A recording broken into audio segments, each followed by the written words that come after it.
Testing. There we go. We're on. All right. We're just waiting for people to join. Let people get started. And if you hop on, definitely get in the chat and say hey. Oh my gosh, 9. We just went from nothing to 9 people in like 2 seconds. All right. We're gonna get started. Wow. Hey everyone. I was not expecting that. Last time we did a live stream, it took, I don't know, a minute, 2 minutes before we got like 1 or 2 people. And this time we had 9 within, I don't know, 10 seconds? That's crazy. So, hey everybody, it is Thursday night at 6:30 here in Central America. I'm in my office here in Nicaragua, in Leon. And we're testing out, and let me know how the audio is. From all my bars and stuff, it looks okay. This is a test night using the GoPro 12. And the reason that we're testing this setup specifically is everything: the adapter, the cable, the camera, the streaming gear. All of this is the setup we're supposed to be using tomorrow for the wedding. So I'm filming a wedding. It's not gonna be on this channel, so don't try to tune in. Ooh, Scott's gonna show a wedding. No, it's not gonna be here. And we just bumped to 20 people watching, so I don't know what's going on. But welcome everyone, that is super cool. And so yeah, filming a wedding tomorrow. For Alan, who is on, has been on the show, out at the beach in Las Piñatas, and we're gonna live stream the whole thing. And we're having YouTube saying it's having a little bit of technical difficulties. We had this before, and I think it comes from we start a little bit early. Now we're at a good time because we got a lot of people jumped in, but maybe that's because I gave a little bit of warning this time. Last time I'm like, we're just gonna start it on a Friday night, see what happens. But for whatever reason, the chat isn't showing up, and I'm not sure why the chat's not showing up for me. So I'm, if you guys can see it, I don't know how you would tell me that it's able to be seen.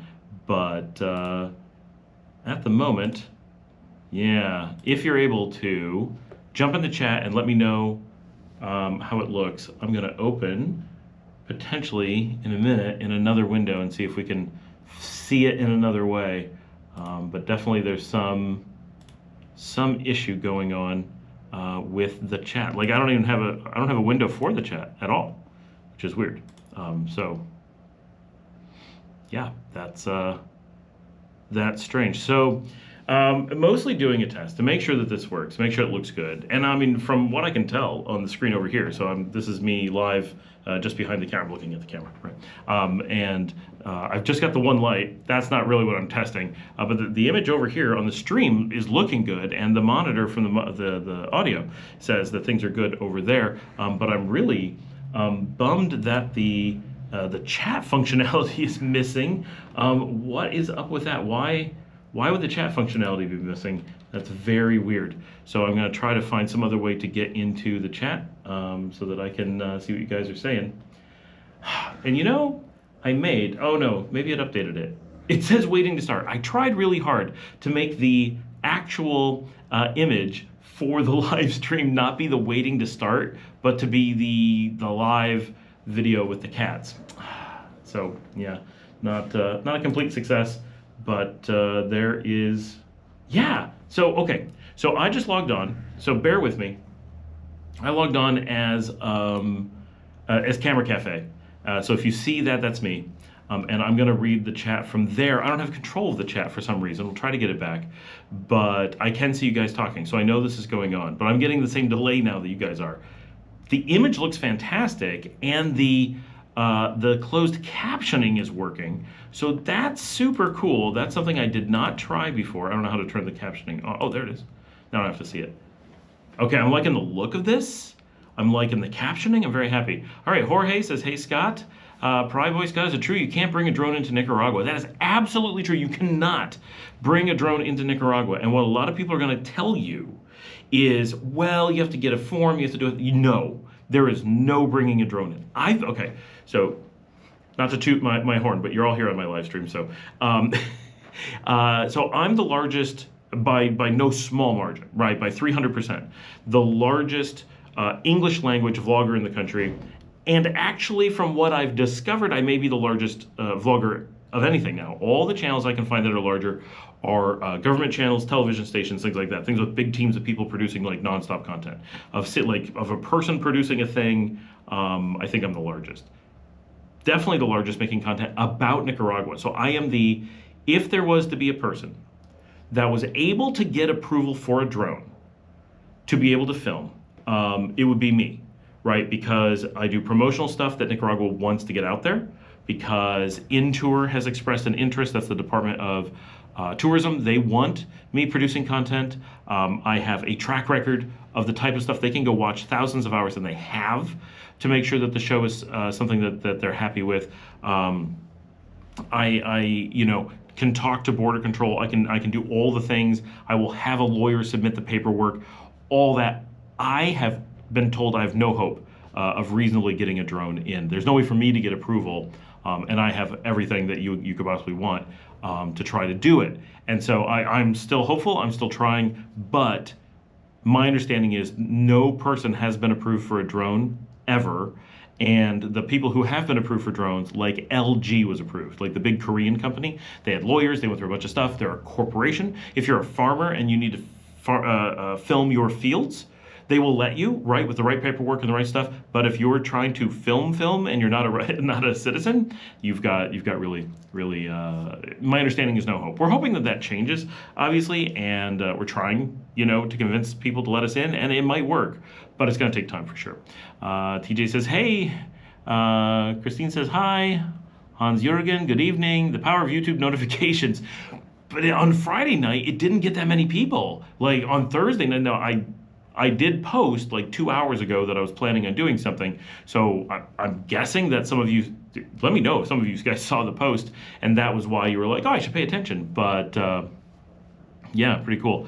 Sorry, I went to Cozumel in Mexico this time. Didn't make it to Nicaragua to have coffee with you. Maybe then what? Cozumel? Who picks Cozumel over Nicaragua? That's a fail right there. I'm actually heading not to Cozumel, but I'll be in Cancun in March, second week of March, I think. I'm going for a wedding. Wedding tomorrow that I'm filming, and another wedding in March that my wife's in. So we're quite busy. Okay, Pride Boy says dropping on your end, maybe internet. Hopefully that goes away. TJ says buffering. Probably, yeah, if you stream 4K, it's too heavy. Yeah, so you can't with the equipment I have. I don't know how you stream 4K for YouTube. You might just be able to, right? It might be as easy as just put in the equipment. I'm streaming with Atom Mini Pro, Blackmagic, professional broadcast gear, which is really freaking cool. I'm loving this stuff. It lets me do cool things. Like now, I've only got one camera hooked up tonight because I'm specifically testing this camera and wanted to be fast. And I'm not. Love you guys, but I'm not doing this one for you. This one's for the test that I needed to do, and I wanted to have a run for a while. But the Blackmagic lets me do things like this. Oh, and then flip back to the camera. If I have multiple cameras, it's what lets me flip around. I've got a board that I'm pressing, and that's 1080p only. I can't go below, I can't go over. It does really good 1080p. It actually streams way higher than YouTube wants. YouTube wants about 4 megabits per second, and this streams 12. So YouTube normally is complaining that I'm overwhelming it. What time is the wedding? I assume you mean the one tomorrow. That one, I'm gonna be there at 2 in the afternoon. So that I can set up, because I've got to have like the board and everything, and we got to figure out how to get HDMI up to the TV, because the TV's on the ceiling. It's happening at Desperados out on the beach. First wedding ever at Desperados. That's pretty cool. But the wedding itself is at 5. And the delay set, the waiting image just popped up on my screen, so that's the delay. Looks and sound was glitching a little. Did it clean up? Is it better now? How is your goal of learning Spanish very well going? Honestly, it's coming. I've been much more diligent with Duolingo. I've not managed to start the lessons in person yet.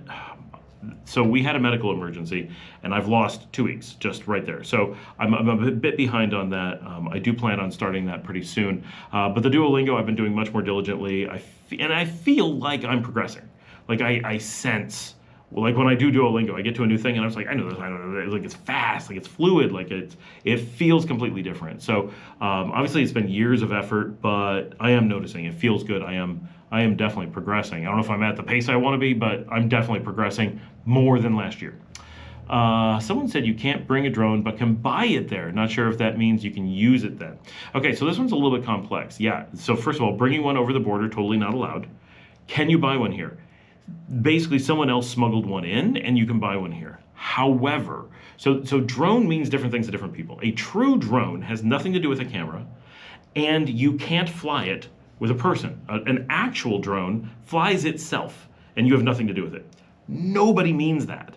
No one says drone. It's like cloud. If you work in IT and say cloud, cloud is a very specific thing in IT.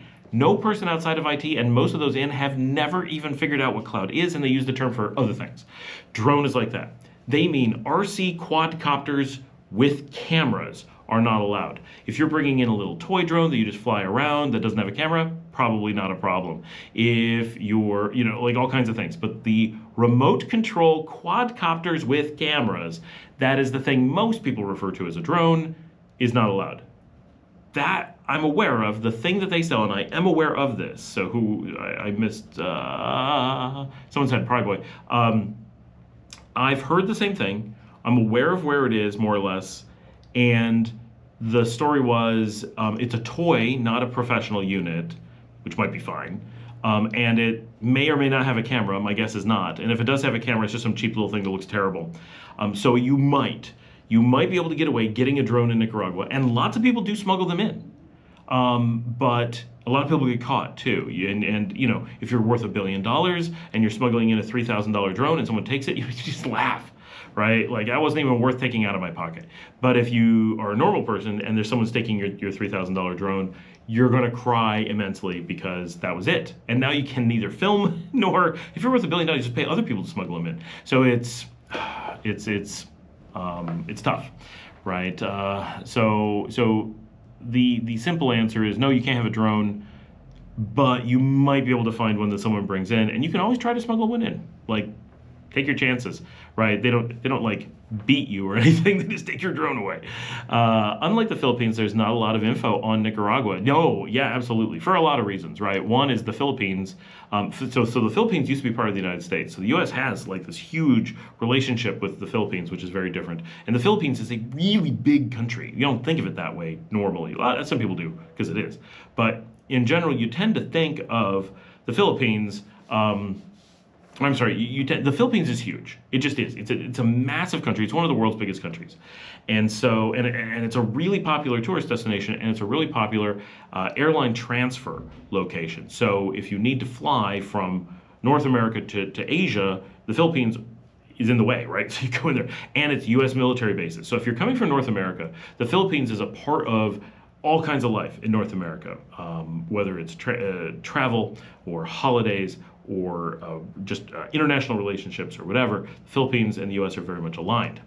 Nicaragua is the opposite in basically every way. It's not on the way to anything. You don't ever fly over Nicaragua and go, that's where I need to refuel. It doesn't happen.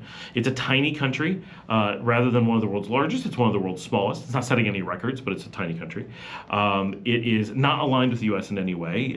It does not have good relationships with anyone in North America. And so there isn't like this huge, like, oh, we got to promote them and do things together kind of thing. You just put all that together, in one country you naturally get a lot of information, and the other you get basically nothing. But it is, but we sit much in line. We have a lot of things that we share as well. Hans Jürgen says, I saw a video of a guy from Costa Rica, Avaya, I believe, like the phone company. And he was able to bring a drone in at Piñas Blancas. After a little discussion at the border, he ended up losing it in the jungle somewhere. Did he lose it because like he flew it into the side of a tree, or he lost it because someone caught him? So I've been told things like, if the police catch me with a drone, they may never come looking for me. They'll just shoot the drone down, right? Which, it's not tragic. It's not like you get in a lot of trouble. I've never heard of anyone getting in a lot of trouble. I have heard of a police officer getting in outrageous amounts of trouble for allowing a drone in. Not at the border. Like someone internally was like, yeah, you can bring in a drone. I also know he got arrested. Like the police officer was arrested, right? So that on that side, there's risk. At Piñas Blancas, I can tell you for certain, you cannot bring a drone across at Piñas Blancas. That I have verified. That doesn't mean you can't sneak in. It doesn't mean that somehow someone didn't get one through, but there is no situation under which a approved drone is going to come through Piñas Blancas. So as always, you take your chances, right? But with everything, you can try to talk your way out of it. It's not really a drone. It's not a very good drone. It's not mine. I don't know how it got here, right? What's the best fiber package you can get? So I assume you mean company. Well, we'll cover it. So the good fiber provider in the country is called Teco. Its full name, Teco Communication, something like that. And but they're just known as Teco, T-E-K-O. Their emblem is an owl that looks an awful lot like Duolingo's owl. So if you see something that's kind of Duolingo-ish, that's probably Teco, the internet company. They're not the biggest provider in the country. They are the best by no small margin. Now, you can't get cell phones from them. There's a lot of things you can't get. They provide you fiber. Fiber to your house, fiber to your business. And so I get, I know you can get 30 by 30. I know I have 50 by 50. The hotel has 100 by 100. You can get bigger, but who needs it, right? Americans tend to think you need a lot of bandwidth in both directions, and mostly it's because they don't, in the US, so often it is a scam how they market internet, and it makes Americans tend to think they need really high speeds for things. And the reality is what you need is a clean signal, low latency, and often a lot more upload than you need download, or more than you think. You don't need more. You don't need bigger. But in the US, it's really common to get I have a lot of clients. They have 300. They're like, we have 300 meg internet. It's so fast, no one can beat it. And then their things don't work. And they're like, why does nothing work? And we're like, one, it's not reliable, so it's dropping packets. So you're not getting your 300. But more importantly, the number that matters is the 10, not the 300. They sold you on the number that's cheap and easy and you don't need. At least for business. And then the one that they hid from you is the one that matters. So if you ask an IT guy, say, what's the speed of this internet? We go 10. And he goes, is that fast enough? We go, no. Right? But they say, but I paid for the big package. No, you paid for an expensive package that was the same speed as the slow package. Here, you can have that happen too. If you go to Claro and you get cheap home internet, and all you want to do is watch Netflix, get the cheap Claro. It's fine. And it's really cheap. You can get enough for most things for I don't know, $34. But I pay somewhere in the $85 range for 50 by 50, super high quality Teco fiber. And when I've had issues, because I have, the reason I can't show it, I can move the camera a little bit today. So this is my terrible mess. This is my ZTE router from Teco that takes the fiber in from the wall and converts it there. And with that, the actual fiber got damaged. It got dirty. It wasn't ruined. And so I called them because I can't do anything. And they were here within a couple hours, right? And they came in and they checked everything and they took it out and they said, oh yeah, this is not giving you a clean signal. And they snipped the end, put new ends on, redid the whole thing right there on the spot. 4 guys, I think at least 3. They come in with a truck, checking everything, talking to me, how's things going? We're watching pings on the computer. They get it all fixed. Rock solid again. So you get the great service from the people and the great service from the company. Yeah, you're going to pay very similar prices to the US, right? $80, $90. That's not super cheap. If you just need casual internet, I got kids, we want to watch Netflix, I want to play some video games. None of that needs fast internet. The Claro packages will make you happy. But if you're going to work from home, you need a work from home office. You need it to be reliable. First of all, you can probably get 2 services, right? Get the Teco and then back it up with a Claro over cable in most cases. You have totally different circuits, totally different providers. The chances that they go down at the same time, very low. You're in great shape. But the Teco will almost never go down. My Teco here is one of the best internet providers I've ever had, and definitely rivaling most of the ones I have in the US. And of my customers in the US, mine is dramatically better than almost anyone. I do have some that are on Google Fiber, but not very many. They're better, right? Okay. But anyone who's on Verizon, AT&T for sure, Comcast, Cox, oh no, I can't think of the name. The awful one, right, in the United States. There's so many that are so much worse. And the speeds and everything you get here are really solid. So Teco is who I would go with. And if you're looking for really serious, you guys know how much I do for video and stuff. You're fine with 50 by 50 Teco. Best fiber package. Nicaragua is a great place to learn Spanish. It is and it isn't. It is a great place to find inexpensive lessons and friendly people who would love to teach you Spanish. It is a great place to learn Nicaraguan Spanish. So just be aware. If you're coming here and you want to learn Spanish, Nicaragua speaks a different Spanish. It speaks a colonial Spanish. And so it has some words that no one else has.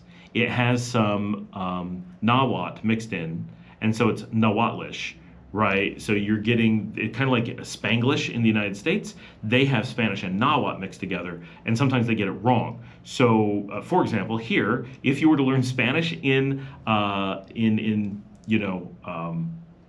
Spain, a tomato is tomate, and it is here, and a pepper is pimiento, and here the pepper is chitoma, which is not a Spanish word at all. But if you go to Costa Rica, which is very close, and you would think have the same Spanish, and you order a chitoma, that's a tomato, and it's Nicaragua that has it wrong, because chitoma is Nahuatl for tomato. So they actually don't have a good word for, they just call everything tomato here, but depending on which language you use for tomato, gives you a different thing. But we've done that because we've been here for so long, you got used to saying, my wife is allergic to cebolla, onion, and peppers, chitoma. And so we went to Costa Rica and she's like, oh, I need to have no cebolla or chitoma. And they were like, what? Because first of all, they're like, nobody speaks Nahuatl. Like, why would you know a Nahuatl word? And why would you use it instead of tomate? Like, they were so confused. They're like, you can't eat tomato? And then so they instantly, no puedes comer tomate? And she's like, tomate? No. And she starts, and they're like, that's not chitoma. Like, it's just very funny. So the Spanish you learn here is one colonial. It's isolated from Spanish for a long time. It uses the vos form. So instead of saying, do you want, tu quieres, you say it in vos form, vos quieres, which is very close. And they all know the two forms. But when you're listening on the street and you're learning from people, they're going to be speaking vos almost all the time. Maybe not people in like call centers, but like normal people. And also the amount of literacy in Spanish, written literacy, is quite low. And so the number of people who write Spanish differently than you would expect is quite high. And so, for example, if you're going to say like, I'm on my way, ya voy, right? That's V-O-Y, voy, in English. But technically in Spanish, V and B are the same letter. They're just written differently for handiness. There's no sound different. And because so many people learn purely the sounds and don't know the actual written words, you'll get things like ya boy written all the time. And B's and V's, and I live in Sutiava, and Sutiava can be written with a V or a B twice. Like it could be, there's so many different ways to spell it, but the B's and the V's are always interchangeable. And some of my friends here talk to me, and there's some words like bañarme, which when you learn Mexican style Spanish in America, right, they're very clear. Bañarme, right? I'm gonna go take a bath. But here, the way that it said, bañarme, it's so hard, for my ear at least, to not focus on the V sound that is made, that you're like, bañar, what is bañar? And they're like, I use this every day, like they're yelling at you, and you're like, and then they're like, to clean yourself, and you're like, bañarme, because it's bañarme, right? And so there's the amount that they, not just vocally, mix the B's and V's, because that you're supposed to do. I can't, right? I still say bañarme, vivir, right? Like I can't stop separating them, but they don't. And so that part's correct. That's me wrong, them right. But when they then write it, they will write vivir, B-I-B-I-R, to live. And you're like, what? Oh, V-I-V-I-R, right? Like it's just, so that stuff there is a bit of challenging through a couple different things. Plus there's some expressions that are unique here. So if you want to speak Spanish all over the world, Nicaragua may not be your best bet. Guatemala is actually famous for being the language center for learning, and that's why Duolingo is from Guatemala. Their Spanish is incredibly neutral Latin American Spanish. And of course, if you want to live in Europe, Spain is different and you want to learn there. I did do some of my learning in Andalusia, and so I actually have an Andalusian lisp. when I'm speaking Spanish. And it's funny because, like, corazón, I'm so drilled from having that little time of living in Andalusia that I really use the C with a squiggle, which is replaced with a Z as an indicator for a lisp. And here, people don't. They treat it as an S. So it's a different letter in Spain Spanish, in Castilian, and in Latin American Spanish, it's not a different letter. Spanish is tough. Okay. Let's see, I'm going to catch up. Best fiber, place to learn Spanish. Saw your post on phone. Thanks, saw you. Simple Beach on YouTube video from a couple doing a tour Nicaragua on motorbikes. Are rentals available in Leon? A lot of people ask this. In general, the answer is no. Like, it's really hard to get rental motorbikes. You can always rent from a person. And I've been given a rumor that you can, in theory, get a rental bike from Casa Pelas, which will be quite expensive, whatever that means for a bike rental.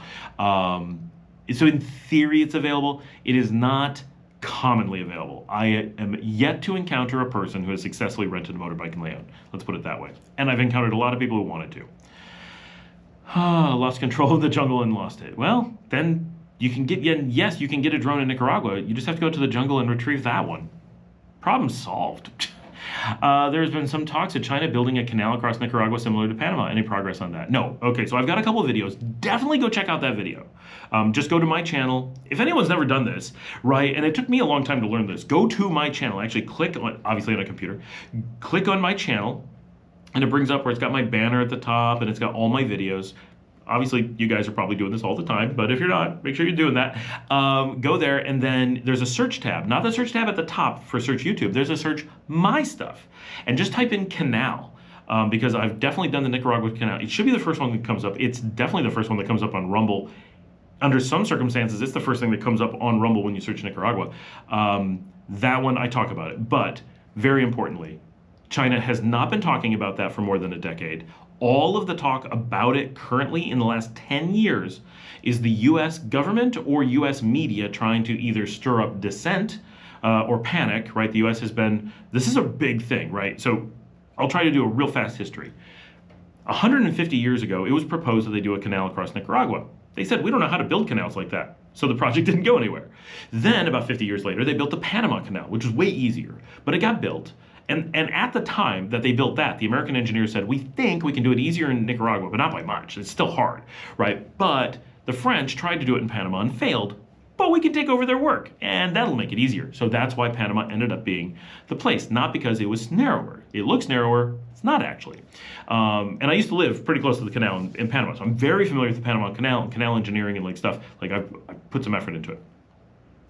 When I then, I moved from Panama with the canal and the new canal being finished in 2015 over to Nicaragua. And at that time, so this is over 100 years after the Panama Canal had been built, Nicaragua was starting to have talks about building a canal because Panama at the time had a very small canal and they wanted to potentially compete with it. They knew it was a long shot, like even then it was a long shot, but they could in theory, and it was known that the whole plan was Panama was limited at the Panamax, and the proposal for Nicaragua was to build the Nicamax, which was going to be quite a bit larger than Panama. And when they first proposed it, which is like, well, seriously, like they first proposed it in the 1800s, but when they first actually said, let's put together investors and do all this stuff, there's a number of key things that happened. One, it was never the Chinese. It was a Chinese. It was one Chinese man who was a quirky character that is thought to have been a millionaire, but no one actually knows because he never actually had anything, but he pretended he had stuff, and maybe he did. And he put together a few investors, enough to come to Nicaragua and make a proposal based on Panama does not have the capacity necessary, and they would like to race and get ahead of Panama and build something bigger and displace Panama, make Panama be irrelevant because the Nicaragua path would be farther north and it would be larger. And that would make Panama basically a backwater, pun intended, and it would be that easy, right? So that was the proposal. So somewhere around 2009, there was a small grant given, not a money grant, a grant of permission, given for this project to look at moving forward. And so they started doing engineering studies. They potentially had the right to progress. They had the right to get some land and some stuff, and it was granted to that company. Somewhere around 2014, 2015, when I moved to Nicaragua from Panama, a couple key things had happened. Panama had gotten wind of this, and whether it was because of this or not, Panama raced and built the new canal. And when I was in Panama in 2015, we watched that canal just about to open. So Panama, the whole project in Nicaragua was contingent on Panama not building that second canal. Then they did. So the entire basis of the project being discussed at all, never by the Chinese government, only by one Chinese investor of unknown wealth, went away. So the reason to build a canal didn't exist. And outside of that, the canal concept is crazy in Nicaragua. There's no sense to it. Anyone who studied it with like actually looking at what it would do and what it would take, it is the craziest thing. There is no way, even if they had not had the Panama situation, it would not have worked. Right now, instantly it exposed that like, oh, no one actually did a study on this. Like it was dumb. When I was here in 2015, they still had the signs up, future site of the Nicaragua Canal. Right, that was 9 years ago. At that time, the signs were growing over. Everyone was joking about how the whole thing was a farce and that it had never been taken seriously. No money had ever been raised. That was, or a little bit, but not a meaningful amount. The investors had all backed out because they found out that it was a scam, basically. And then the company that held all the rights in 2015 or maybe 2016 completely evaporated, and the investor ran for it, disappeared. I don't know that anybody was looking for him, but he fell off the map. So no one can even find him. So very importantly, there was never interest by the Chinese government. There was never a serious project. There was never a shovel picked out from the local hardware store to go start digging. There was never land taken over for it. No money was ever set aside. Nothing ever happened. And all of the reasons for considering it evaporated. And so everything, and most importantly, the land rights, which people talk about all the time, were tied to a company that was dissolved. And then people will say, well, the land rights are still out there. Yes, but they're tied to a non-existent entity. So there's no possibility of any company ever reclaiming those rights. Of course, the Nicaraguan government could issue new rights to someone, but they would have to do that. And then it would be a whole start of a new thing. There is nothing out there to give credence or a foundation to there being a canal. Every source you find that talks about a canal comes from one of two things. It's either the media, normally in North America, who just think people will be interested and click on things, so it's clickbait. And it's really, people just don't research this stuff. It's Nicaragua, so it seems like you can say anything and no one will check on it, and it's really true. People just don't. And then the other thing is that the United States government, probably not officially, but definitely through some of their little why don't you talk about this? They like when people talk about the Nicaragua Canal, because Nicaragua is friendly with China and is not friendly with the United States. And so if China was to put in a bunch of money, Nicaragua could build a canal and bypass Panama. And China could have a way to completely, change logistics in this part of the world. And yeah, that's scary to Americans. Americans are scared of China. They're scared of China manufacturing. They're scared of Chinese technology. They're scared of everything from China. So anytime the United States can whip up frenzy about China, it makes people let the government do things, right? Like, oh, we're scared of China, protect us, right? Even though China's like, wait, why would we put a canal? We have Panama, right? And we can ship things the other way. We're good. Do they want a canal there? Yeah. If it was like Magic Fairy Dust Canal, of course they would want one, but they don't want to pay for it because it doesn't make any sense. It's not going to make them any money. If for Nicaragua, it would have been a complete disaster, but I go into all that on the video. But all the recent talk of it is just, it's been the amount of time necessary for new people to have forgotten. The memory of the American consumer has lapsed, and they forget that we all fell for this story about the canal about 10 years ago, and that now they can dredge it up, again, pun intended, and produce it again. And all of that, it's like, oh, they're gonna do this canal. Well, Panama's having problems because there's no water. We can't run ferries in the lake anymore because there's no water. So we can't build it. We physically can't run a canal. There isn't the possibility of it now. So what are you gonna, it doesn't matter what they want to do. That's not gonna happen. And what is happening, what is already approved and ground is being broken and is happening, one is a couple new roads. That's roads happen. The other is we're putting in railroads again. The U.S. took them all out in the 90s, but now they're coming back in. Now, the first one's just a little tourist road. It's going to be awesome. Really looking forward to it. But what's being considered, and this is important, it's only considered, But it's a very important consideration that makes a lot of sense. China is working with Nicaragua to consider, and this is where you should be, right? If you're worried about American manufacturing and logistics, this is where China may get a minor leg up on the United States, is China is seriously looking at building a railroad that goes from the Port of Corinto in the northwest of Nicaragua to the new, not yet opened Port of Bluefields in the southeast. This is important for a lot of reasons. One, Bluefields is not a deep water port, but it's going to be. They're dredging it to make a second and the only Atlantic deep water port for Nicaragua. So that's huge for us from a logistics and shipping perspective. That was redundant. And if we would have a train that goes all the way across the country, we've never had that before. That would mean that shipping going into Corinto and shipping going into Bluefields are able to go everywhere. And in theory, we can have passenger rail across the entire country. And that rail line, in case you're not studying a map, means Corinto goes into Chinandega, the richest city in the country. It goes directly into León, the second city of the country. From León, it goes right through Nagarote and La Paz Centro. Okay, they're not big, but they are cool little cities that would get neat train stations.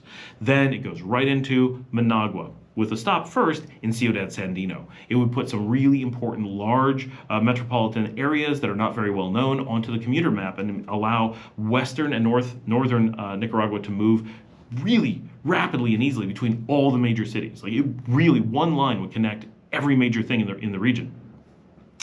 Then once you're in Managua, they're already going to have the line from Managua to Granada, which is very short, but it's 3 cities. It's Managua, Masaya, Granada. Then if they extend from Granada, there is talk that they're going to do a tiny extension down to Rivas. That would be cool, but it's not going to do a big thing. But then if they extend to the east out of Granada all the way to Bluefields, then you have port to port. So ships can come in at one, offload, train going through the entire country. So anything that needs to go anywhere in Nicaragua or come from anywhere in Nicaragua can go to either port really rapidly. But you can go from port to port as needed and then have twice as many ports. So if that happened, we would have an amazing amount of internal logistics, but really just more like on par with a lot of other countries. Like Mexico would have a lot of this as well. It's just rare that Nicaragua has so few ports and no longer has trains. So it's less us getting way ahead of everyone and more of us playing a little bit of catch up, but it would get us in the lead in the region, short of Panama, who we're never going to catch up with at this point.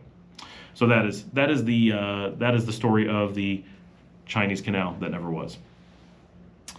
He goes by Araya, not Avaya, vlogs and questioned at the border, but they let him through with it. I will look into that. But do you know how long ago that was? That was not recent, or I don't know. I'm guessing that wasn't super recent. It's very disappointing. Drones, by the way, Nick take it way too far. Well, you know, it's one thing with the drones. I mean, it's super disappointing. Like, obviously, I would have a drone and use it every day, right? So I get it. But the amount of stuff we're allowed to have is so high. Like, we get so much more that other people don't. Like, you can have any camera here. Like, no questions, like absolutely anything. You currently have symmetric 2 gig fiber host your media server on.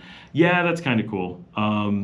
There's a lot of need for hosting a media server here. The thing you'd run into is more like problems going out of the country. Spectrum. What's that in reference to?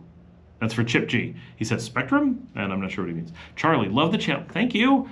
Thank you for educating us on the beautiful country of Nicaragua. I will be traveling to Esteli, this Sunday. Do you recommend any good coffee shops? Also, is there a cost to leave the country? There is a cost to leave the country. It's like $12. It's not nothing, but it's not a big deal.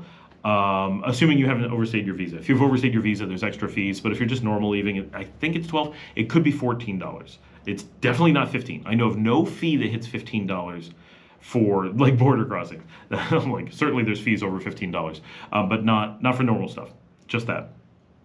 So I think it's, the numbers that stick in my head are 11, 12, and 14, and one of them's coming in, one's going out, and one's wrong. So pick your number.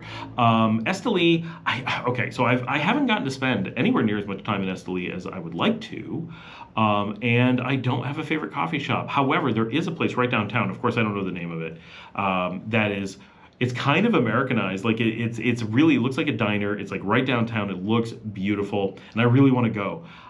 When I was in Esteli, I managed to do a ton of walking around, but I didn't get to do a ton of exploring restaurants and stuff. I was there for work, and I've got a bunch of stuff coming up. My February is very busy. My March, I'm out of the country, so I'm going to be filming the U.S. and Mexico for you guys, and for myself, obviously. And then when I'm back, I'm hoping, as soon as I'm back, which is still in March, but at the end, that I'm going to have a chance to really get out and go a lot more stuff in the country. There's a bunch of cities that I have not filmed that I really want to. I really want to get some time in Rivas. I really want to go see Buaco and Huigalpa. Some restaurants I want to go see. A bunch of projects that I want to do. But right now there's just so much going on that I can't really tell you guys some of the stuff. But in my like personal non-vlogging life, we've scored some massive contracts for really good, cool projects all across Central America and the Caribbean. Nothing in Nicaragua. I don't work in Nicaragua like projects, but I do all over the region, and especially in the U.S. and Canada, but a ton of stuff throughout the Central America and the Caribbean, and we're growing a lot there, and I'm getting to do a bunch of cool stuff, and I'm hoping that some of that turns into travel as well, not just work. Every country in Latin America has its own version of Spanish. They definitely do, but like, for example, Honduras, El Salvador, Guatemala, Mexico, you can move and barely notice, and then you hit Nicaragua and Costa Rica, and you're like, and not like they're the same. Like Nicaragua, you're like, whoa, and then we go to Costa Rica and we're like, we don't know what you're saying. Like, just stop talking. I can't hear it. It's terrible. My wife speaks so much better Spanish than me, and as soon as we're in Costa Rica, she might as well just not speak Spanish. Like, it's so dramatic. But then I get to Panama, and it's fine again. Panama's, you can hear, there's like an accent, but it's like Guatemala, like it's easy. And when I was in Bolivia, I found that a little bit harder, but not bad. But Nicaragua is a bit different. The accent isn't terrible. Costa Rica, it's more like the accent is just, oh, I don't know, maybe it's just us, but it kills us. It's really hard. Let Scott know you're interested in a 1-week tour later in the year. I am Scott. The itinerary would need to be worked out, but it probably would include a coffee farm visit. Well, I'll tell Scott, hey Scott, yeah, they want to do a tour to coffee farms. Really? That's pretty cool. All right, let's do that. I would love to do that. I assume you mean that you're interested in having me help out with tours for that. That would be super fantastic. And in fact, I have a couple I have a couple contacts with coffee farms, and would love to go up and do like a couple different cities, go to some really interesting places. And like I can drive here, I can get tour buses here. Like there's things I can do. Like if it's like 2-3 people, we do one thing. If it's like, you know, I would love, and this is dangerous to say, you guys already know, I'm so swamped up until the end of March, but once there's time, I would love to get into a position where we are doing, say, every other month a tour. So like 6 times a year. I mean, honestly, if we had to do it every other week, I'd be okay. Like that'd be cool. But if we came up with, you know, they can't be super cheap. Unfortunately, my time, you would think for the amount that I vlog that my time is worthless and that I have tons of free time, but I do not. I actually work an insane number of hours. I get up every morning, I go to a meeting for 2 hours, and then I'm working all day, and I'm struggling every day to just, when you see me recording, that's like every free second I have, and everything's uploading all while I'm working, and I'm in meetings and all kinds of stuff. And like last night I was uploading the video, and a clinic that I support in the Middle East was offline. I had to work with them while I'm trying to get things done, and my kids are like, are we playing video games tonight? I'm like, trying to get to everything. So my time is very tough. So doing tours, it's not like I can do it for free. I don't, you know, need to be like, this is our windfall doing tours, but there is a little bit, we got to get a bus, we got to do, you know, but putting together like hotels to go see, and like things like coffee plantations and maybe chocolate and some famous restaurants or cool things, nightlife, mixing up. And I really like doing tours. Obviously, just tours is fun, right? My Life in Ruins. By the way, if you haven't seen that movie, it's one of my favorite movies. Go watch that. That's what I want my tours to be like. And if you haven't seen it, you're like, why is he laughing? But no, it's a great movie. Go watch it. What I really like doing is the tours where people are interested in moving to Nicaragua or the region. And we can go and like, okay, let's go see cities. Let's go see how people live in cities rather than let's go see the attractions. Partially because going to see attractions gets a little bit boring. Like, okay, here's the volcano again. Here's this again. And for me, while I love going to see the cathedral and I love going to see the volcano and whatever, it feels touristy right? And it's not things I do every day. But what I really like is, okay, we're going to drive through this region, and here's what the weather's like, and here's what life here could be like. Like, this is my thing. I love imagining all the places that you could live and what it would be like and what your life could be like in different places. And I've lived all over the world, and I've had a lot of different lives in different places, and it's an amazing experience.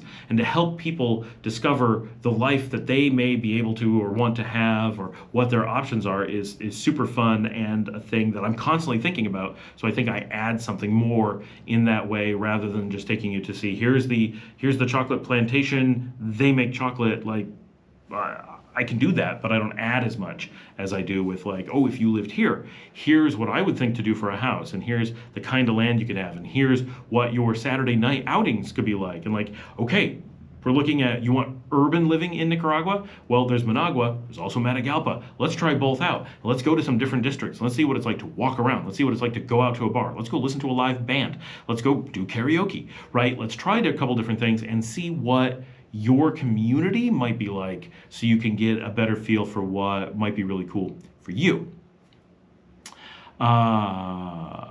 Sup, Scott? Yo. Larry says, this podcast is Oscar worthy. When you have a thank you. When you have a residency, you can purchase up to $50,000 in building materials tax-free, one time only. Is that you're pointing out to me? I'm not aware of that. That sounds true, I guess. I think you're telling me that you know that that's true. Cool. I know you get, with residency, there's a number of one-time things, and one of them is a one-time shipping of your possessions type thing. There's a limit to it. And honestly, I don't recommend it generally, but it does exist, and that's one of those one-time things that you get. That you can do $50,000 of building materials one time is a really big deal. And I'll definitely be checking that out. I am building multiple homes this year, and I should be getting my residency this year. So all that will trigger for me. Everyone's always surprised to be like, you don't have your residency? But like, seriously, when I talk about the power of the border run system and the eternal tourist, I'm not kidding, right? I have friends who have been here for 8 years and are not residents yet. Now, of course, they're getting a lot of pressure to get to be residents. They're working on it. There's all kinds of things. And it's not just like, just ignore it. There's a process, and you got to do what you got to do. I need to get my residency. I'm working on it. Like, it's fine. Like, everything's cool. But you really don't need your residency in like the first 6 months, like a lot of people imagine. You do point out tourist versus resident for buying and building a house. I do point out, yeah, I mean, definitely when you're a tourist versus a resident, buying and building houses is very different, right? Just based on your needs, for sure. If you're and how you would do it, right? Like the process as well. There's a lot of comments. I'm falling behind. I found bike rentals, $20 a day, South Nicaragua, and they do deliveries. Maybe you can get it that way, but delivered is extra, I'd assume. I would assume so, if you're saying South. So we all know there's bike rentals in Rivas. Rivas is tourist central, and it has like no Nicaraguans. Like, it's empty. Just like the Guanacaste in Costa Rica, which they butt up against each other. They used to be one zone. It used to all be Rivas. They split it in half, and the south half went into Costa Rica, and they said it's the Nicaragua zone, which the word Guanacaste is a Costa Rican slang term for Nicaraguans. It's not derogatory. It's like pinolero that we use up here. It's just one of the words you use for the Nicaraguense. So that's the Nicaraguan region of Costa Rica, the part that used to be Rivas. Also, the really giant trees that grow here, they have like these long, kind of thin, like almost like legs going out. They're huge trees. Those are the Guanacaste trees. What did I miss? I'm missing how much chat there is. This is awesome. My uncle who lives in San Juan del Sur owns a plot of land in Monte Cristo subdivision, maybe just south of El Tránsito. Do you know if there is still developing? Was supposed to have golf course and etc. I can honestly say I have heard nothing of Monte Cristo and know of nothing just south of El Tránsito. El Tránsito still doesn't have a good road. It is the least accessible, or tied with Salinas Grandes, which is seriously inaccessible, of the Leon beaches. So you don't go out there very often, and generally, so El Tránsito is one of the surf beaches where you go out when you want to really leave civilization behind, but it's supposed to be really excellent for surfing, and it's decently big. And you can tell they thought about putting in a road, because there's like a little patch of asphalt in the middle of town, and it doesn't go anywhere. It doesn't connect to anything. It's crazy. No, sorry. I will try to inquire about that, but I literally, if you can find out what town it's supposed to be in, because El Transito is like, you know, really, really rustic, like, but sometimes you go into these towns and then you drive and out in the middle of nowhere, connected to nothing, suddenly there's a thing. So it's really weird. You don't get that in the United States. Everything's always connected. Once you're here and you see it, you'll know what I mean. You get these bizarre, like you fell off the end of the earth and then there's a huge development somewhere that you would never expect. Chris Fry says, do you see Nicaragua becoming expensive like Costa Rica or Panama with all the expats moving out of those two countries into Nicaragua? No, I really don't. Mostly because I'm hopeful. But no, I have an episode, Is Nicaragua the Next Costa Rica? Like I said, go search on my page, you'll find that, and I cover this pretty extensively, like I do with everything. And with that, you know, Costa Rica and Panama have this long history, hundreds of years, of acting a certain way, being aligned a certain way, being involved in certain things. They have a lot of factors, including they're both really small countries. They have, you know, first in market things. They have a lot of factors that cause them to be the way that they are. And they would mostly argue that they're awesome factors and this is things they did right. And Nicaragua would argue that they're bad factors and things they did wrong. But it's two different worlds. And Nicaragua falls into the CA4 with Guatemala, Honduras, and El Salvador. And all of us together, none of us have this fear. All of us have a little bit like, you know, the Americans could just like all move in. But is it happening? No, like it's just not happening. So there are so many factors. We're such bigger countries. Like those two are so small. Nicaragua's bigger than the two of them combined. We have so much more land. It's not just bigger in population, it's bigger in physical size. Both of them have really strong relationships with the United States. Nicaragua has a really polar, you know, oil and water relationship with the United States. You know, if we were going to see something like that happening, it's Guatemala and Honduras and El Salvador that are going to do it first, not Nicaragua. Other than a really long history of incredible stability and safety, Nicaragua doesn't have a lot to draw people in the way that the others do. And with El Salvador right now, kudos to them for a really good year. They're kicking butt. El Salvador is more of a tourist draw suddenly than Nicaragua. So if there was like some interest going on in the region, it's been siphoned off to El Salvador because El Salvador has a traditional, stronger marketing image. It has a very strong tie to the United States historically. It has now 5 years of incredible stability with they went from, you know, most dangerous, not at war country to one of the safest countries in the world in years. Like the turnaround that Bukele has done is unbelievable. And they are like so safe for tourists. They are so accessible for tourists. They are so much easier. And they have a big city. And they're more central than Nicaragua. I'm kind of selling people on El Salvador. I love El Salvador. It's a great country. And it's really close. We have a ferry between us, right? We're so close, you can get there from water. We can see each other. And not that far from here. And I'm really hoping there is like this rumor that whispers in the dark kind of that there could be a cooperative train between the two. Honduras makes that really complicated, right? We can't just, if Nicaragua and El Salvador touched, the world would be a different place. We would have so much cooperation going on. We're such well-aligned countries now at this time that we would see a bunch of stuff. But with Honduras in between us, and Honduras is friendly with us, like we're all get along. It's just Honduras doesn't align in the same way that it's like, we're all the same people. No, they've got like their own thing going on. But El Salvador is doing so well and has so much more marketing power in the United States, and it has the big city. So many people want access to that big city. Nicaragua's lack of giant city is a major loss of selling point. We say things like, well, you can go to Costa Rica and, you know, El Salvador, right? But they're like, you know, we have our own cities. You don't have to come from somewhere else. Their airport connects all over the world so much. They have a really good airport system.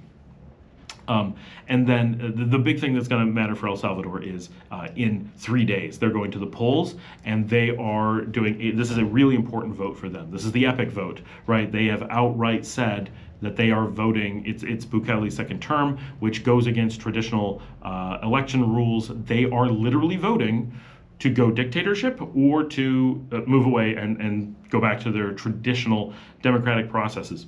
And this is a huge, huge moment. And what they, the pre-polls, the surveys ahead of time are saying that it's going to be a landslide for dictatorship. And before someone says, you can't say dictatorship, like you can't, they have openly said dictator, right? The President Bukele calls himself the world's coolest, most likable dictator, and he's really cool and likable. So yes, but that they are actually voting for, we need to get away from the people making decisions, because the government has been doing a really excellent job. Right? I'm not saying every person says this. I'm saying that this is the vote on one side. The government's doing an amazing job. Let them just do it. And on the other side, it's like, no, we need the people in control. And so that's the dichotomy. But the projections are putting it somewhere between 60 and 70% in favor of going to a full-on, essentially to a full-on dictatorship, and taking the country in the direction it is on that trajectory, but taking it like far into the future, and giving the government the power to do big public works in ways that you can't normally do and stuff. So it's going to be interesting, but it's so sure that is going to happen, that El Salvador is essentially guaranteed an amazing future for tourism and people, for expats, anything like that. They are, I mean, I wouldn't invest today, but I'd wait until Monday. But as long as Bukele wins, I think you're looking at, they are our competition in the region. And if you're worried about Nicaragua becoming like those other countries, El Salvador is going to be overrun with expats long before Nicaragua sees a major uptick. So yeah, it could happen, but we're way down the line. For people who watch my channel, it's like, isn't Nicaragua like the best? Like, I think so. But as far as like international opinion, internationally, right, Americans have a tendency to have a negative view of Nicaragua. Most of the world has like a pretty good view of Nicaragua, but it doesn't have the presence of an El Salvador, the presence of a Guatemala, and so they're just going to get a lot more. And like Guatemala is so many times larger than us that it's a different animal. Right, huge cities and massive space. It's different. Patricia, I hope the passenger rail has air conditioning and public restrooms. Patricia, funny story. So I was going to I wanted to make a sign to put that has like, one of those, so many days since a workplace incident. I was going to put up one that said number of days since Scott saw someone peeing in the street. And I was all like, yeah, I'm on like 14 days. And I can't even remember the last time, but I was like, from when I started, I think it was months. It's been a while since I've seen someone. And like right as I was about to do it, I was shown a phone by Marcella of her going out to the bar the night before and the people she was with, and she turns the phone around and one of the people she was with was standing in the middle of the street peeing. And I'm like, it's a thing. So I thought of you instantly, of course.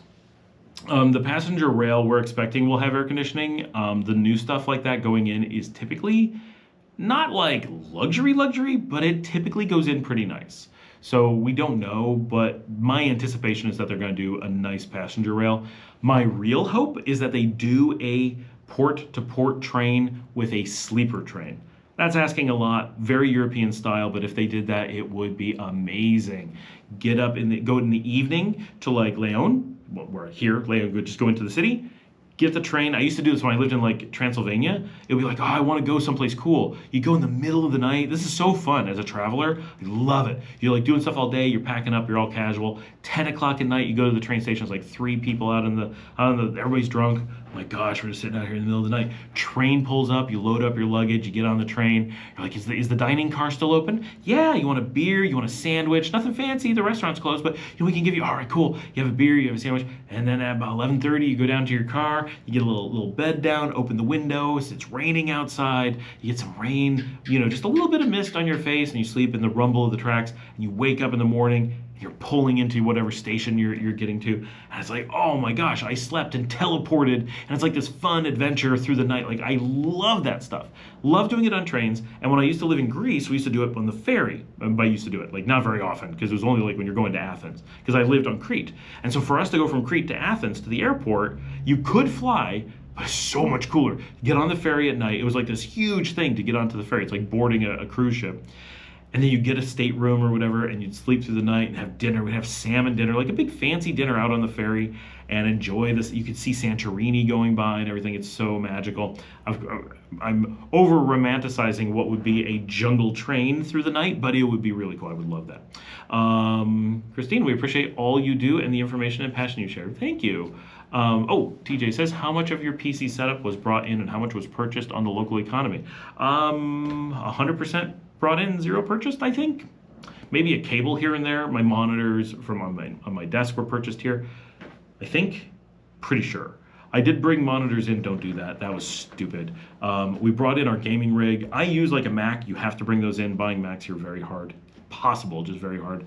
The UPS units, they were purchased here. Like my Switch is purchased here. The little things, the like not real things, but all my equipment, my cameras, my broadcast equipment, my computers, my hard drives, all of that is brought in. It's worth it. And honestly, the flights to the US are so cheap. I mean, I can go all the way to New York for $106. So I can just have my dad buy whatever I need, keep it at my dad's house. He lives in New York. And I can go up and see my dad, walk in and be like, oh, let's put this all in the suitcase and fly back. Right? Like that's easier and cheaper because one laptop will pay for the whole flight. Yes, how people live not too touristy. Oh, yes, thank you. Mary says, I have Nicaraguan friends and they really appreciate your videos with all your honesty and positive perspective. Many thanks for all you do. It's very much appreciated. Thank you again. Boink 800, all of Central America is visa run friendly. So that is my understanding. I don't know that for sure. I know Costa Rica is. I know Nicaragua is. Be aware that you can be as friendly as you want, but there's no visa run between the CA4. So like Guatemala's got to go into Mexico or into Belize and stuff like that. I think they're all visa run friendly. I have only tried so many of them. Panama, I really don't know, but they're also technically not Central America. TJ says, I visited in January. That would be yesterday, and I'm thinking about coming back in March to scout more places for me to retire. The Philippines is still on his list because they have a VA hospital. I have a lot of friends who do stuff in the VA system, and they would definitely move to Nicaragua to get away from the VA system. As I have been pointed out by veterans who live here, you spend a whole lot less money and live a whole lot longer using private or even public healthcare in Nicaragua than you do using the VA system. And I do have a friend of mine here. He did hundreds of thousands of dollars of work on his jaw and stuff in the VA system. Nothing ever worked. They couldn't fix things. Years of terrible pain, all kinds of problems. Came to Nicaragua, did a normal checkup for like a cleaning at the dentist, and the dentist goes, who screwed up your jaw? Do you mind if I fix it? And like within an hour, maybe 15 minutes, and $20 later, years and years of the VA screwing up his jaw were fixed. And everyone, like we just went through a major medical event. We've had a few. We had one of the biggest medical events I've ever had to deal with in my life. Well, not for me personally, but that I was dealing with, happened here. And everybody's reaction was, oh, thank goodness we were in Nicaragua and not in the US. Not a VA situation, but the incredible low cost of healthcare here and in the region actually makes the idea of going to a VA, obviously your mileage will vary. This is your healthcare. You have to advocate for yourself, but don't assume that free healthcare at the VA is going to be worth the cost savings versus the very small amount for higher quality care here. If I was in your position, I would come here, no question. I would be terrified of the VA system. And specifically avoid it.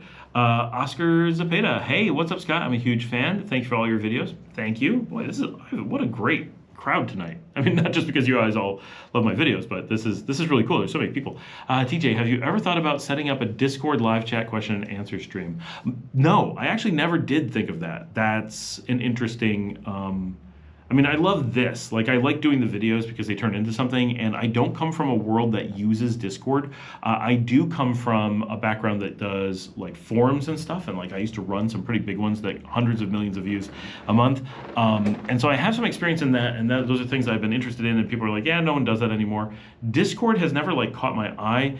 If we were going to do something like that, I like Discord because it's really easy for people to get in, but here we have Nika Habla, and it would be a great opportunity to get people into Nika Habla, which is free, really secure, and works a lot like Discord, except even more secure and doesn't go to a single company. But it's something that we have here. For anyone, I'll just say this, anyone who's interested in it, don't use a phone. It's relatively new. Use a computer. Go to https://app.nikahabla.com. That's like Nika, N-I-C-A, like the country, and Habla, like you speak, Habla.com. and it'll do a sign up for you. You can make an account in there, and you can talk to people in Nicaragua. It's like WhatsApp and Discord and a bunch of others merged together, completely free, insanely secure, more secure than WhatsApp by a lot, more secure than Telegram. It's like Signal level security, and it's designed for Nicaragua, and so it's cool that you're in like the Nicaragua system. It's based on the Matrix client system, so you can talk to people on other Matrix servers, and you can use any Matrix client like Element on your phone. Just don't set it up on your phone. Set it up on a computer, and then sign in from your phone. That's fine. That's not a sales pitch. That's a free thing. It's just cool if anybody is interested in what I'm talking about. Anybody here truly considering moving or at least visiting? This says Inca, but I'm pretty sure they mean Nica. It's funny that those are the same letters. I recently, a few months ago, did visit the Inca, but yeah, no. You guys can talk for yourselves in the chat, but I will tell Oscar, like for sure, I know a lot of the people in here have been or are coming soon or are already scheduled or are seriously considering. The number of people, we're estimating that as many as 1,000 people have moved to the country because of the channel this past year. We're constantly running into people who are like, I came here because of the channel, and if we're running into them randomly, there's so many more that we're not running into. Like, it's really cool. I hope to see this channel grow. Good content from Luis Marquez. Thank you.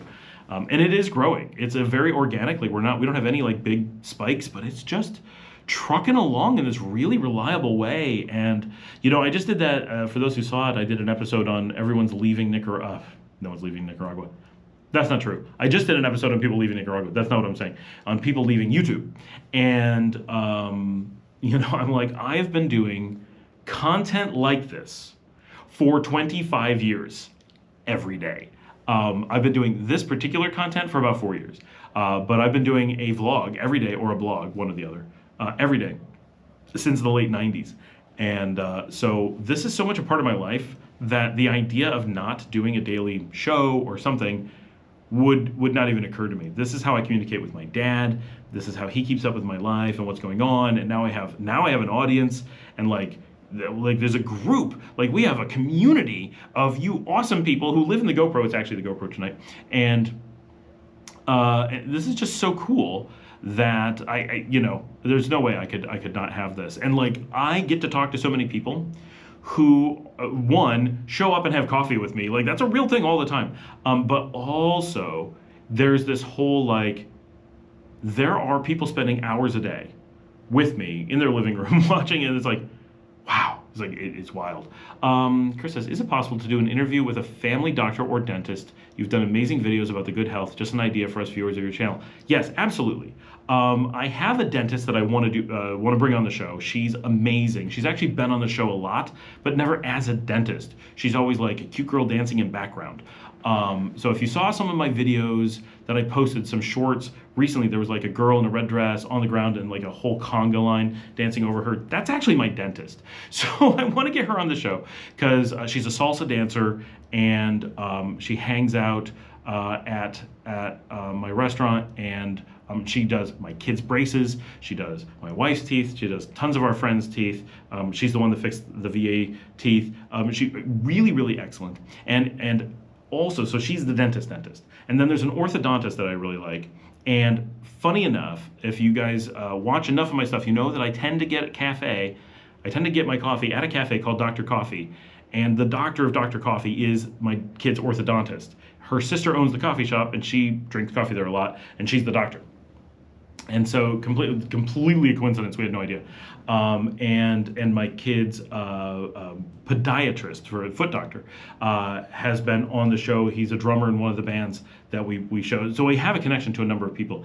And we do have connections at the hospital here, at the private hospital, and we want to get some people on. So I love this idea, and I just need to really pursue it, because I have a number of connections that would let us do some phenomenal interviews, I think. Some of the really good people would be in Spanish, so I need to get someone on as a translator, but I have people, so we should give that a try. I think that'd be cool.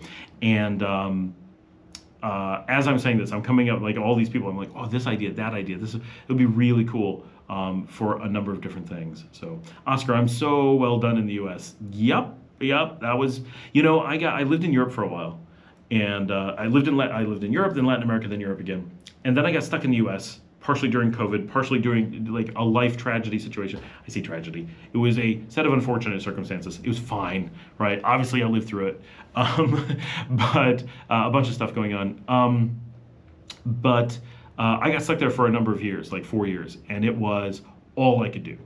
I was there for 2 years or less when I went back to San Juan del Sur in 2019. And once I was in San Juan del Sur, I'm like, I'm coming back to Nicaragua. This is what I've been missing, and have not looked back since. Javier, how you doing? By the way, Javier is here. Okay, I want to take off some of the fuzzy stuff because it's going to be hard to tell what I'm actually showing otherwise. All right. So Javier, who I don't know how far behind I am on the chat, but he posted, "Hello friend, El Salvador is beautiful and doing very well. Nicaragua is the best for potential growth, safety, and friendly people."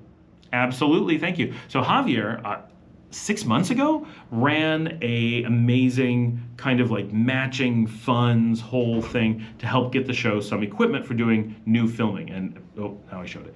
And I have shown it already on the show. But in doing that, I wanted to get a Sony ZV-1 because it's specifically a vlog camera. It's like perfect for a lot of the stuff we do. I can't use it for things like this. It overheats. It can't do like long form. But for like, oh, I need to go out. I need to have something in my pocket. And I need to like grab amazingly high quality shots of like, I don't know, street scenes or a building or something going on. It is so perfect for that, and it's built for that. Like, this is Sony engineered this device for this exact purpose. And so I really want one of these, and there's used ones available, and once in a while a white one comes up because I'm in the tropics. So this is funny. I'm in the tropics, so I need a white one because black things overheat really quickly, but also I'm like, my wife's like, "You just wanted a white camera." I'm like, "I like white cameras, I'm sorry." But then, you know, it took months.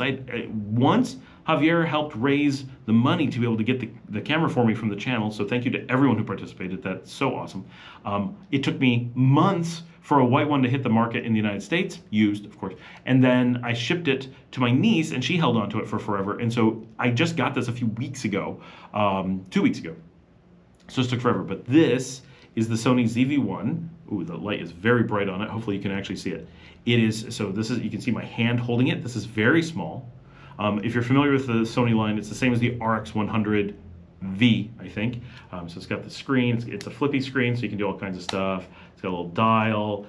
It's got a pretty decent microphone, although it's terrible, right? So that's why I add a Rode microphone to it, which is easy, just plug it in, then it sounds okay. The built-in mic, you can hear me, but it's not fantastic.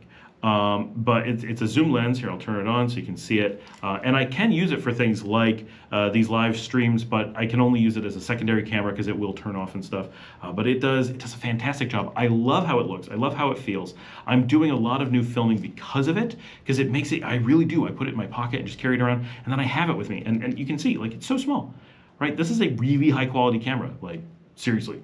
And I can always have it. And I have like a little go bag for it too, with some extra batteries, and protects it so I can toss it in the car. And then it has like a belt thing. So cheap. As a compact, if you're ever looking for something, it does great photographs, amazing video. I wouldn't use it for like my full-time stuff, but for having a carry around camera or a travel thing, this is amazing. So thank you so much, Javier, and everyone who made that possible. That is very cool. All right. Scott, your energy is contagious. You're so knowledgeable. Thank you. Google Earth shows Tecolote Beach on that Monte Cristo that I asked you about earlier. Okay, I do not know Tecolote. There are a lot of little tiny beaches that just... So I'll have to look that up. I'm going to have to go check it out. Oh, the scroll goes so fast. There's so many people talking. Hi, Scott. Thanks for the invaluable info you are giving us. What do you think of the pros and cons living in Managua? I'm not sure if other cities will be too small for me. So, first of all, Managua is going to be smaller than you think. It feels like a village, like a lot of villages that just ran into each other and decided they had nowhere to go. That's actually what happened. Managua is kind of cool. It's a weird city. Okay, so if you're worried that Managua is going to be too small for you, everything else is going to be very small. Matagalpa is probably your best bet. I don't know what other factors you're into, beaches, mountains, whatever, but if I'm looking, so I love big city living, love it. My kids do too. Matagalpa is the best answer for that, in my opinion, in the country. It is the biggest metro area. Leon is 300,000 in the city. but it's only 300,000 in the metro. There's no metro area outside the city. Matagalpa is officially like 200,000 in the city. Its metro is over 500,000, and you sense it. So it's got a lot of stuff, and it has like buildings that feel more like a city. Like it just has more of a city vibe, like a city lifestyle. And Leon, again, we're a city, but we feel like one big village, unlike Managua, which feels like a lot of little villages. So we're different, but Matagalpa gives me the most city feeling. So that's my starting point. Now, Managua. Cons. It's a little bit more expensive in most cases. If it's going to be really cheap, it's a little bit more dangerous. Not bad, never afraid. I would live in Barrio Venezuela. People are like, don't even think of getting close to Barrio Venezuela. Whatever, I would live there, right? I'm not saying I would prefer it. I wouldn't choose it. But if you were like, here's your challenge, you have to live in Barrio Venezuela, I'd be like, whatever, that's fine. Like, it's seriously not a big deal. And I'll be in it, and I'll be with someone, I'm like, we're in Venezuela, right? Like, yeah. I'm like, you know, I can tell, but it's not bad. And Managua has so many neighborhoods that it has a benefit of I think, really having a lot of different feels.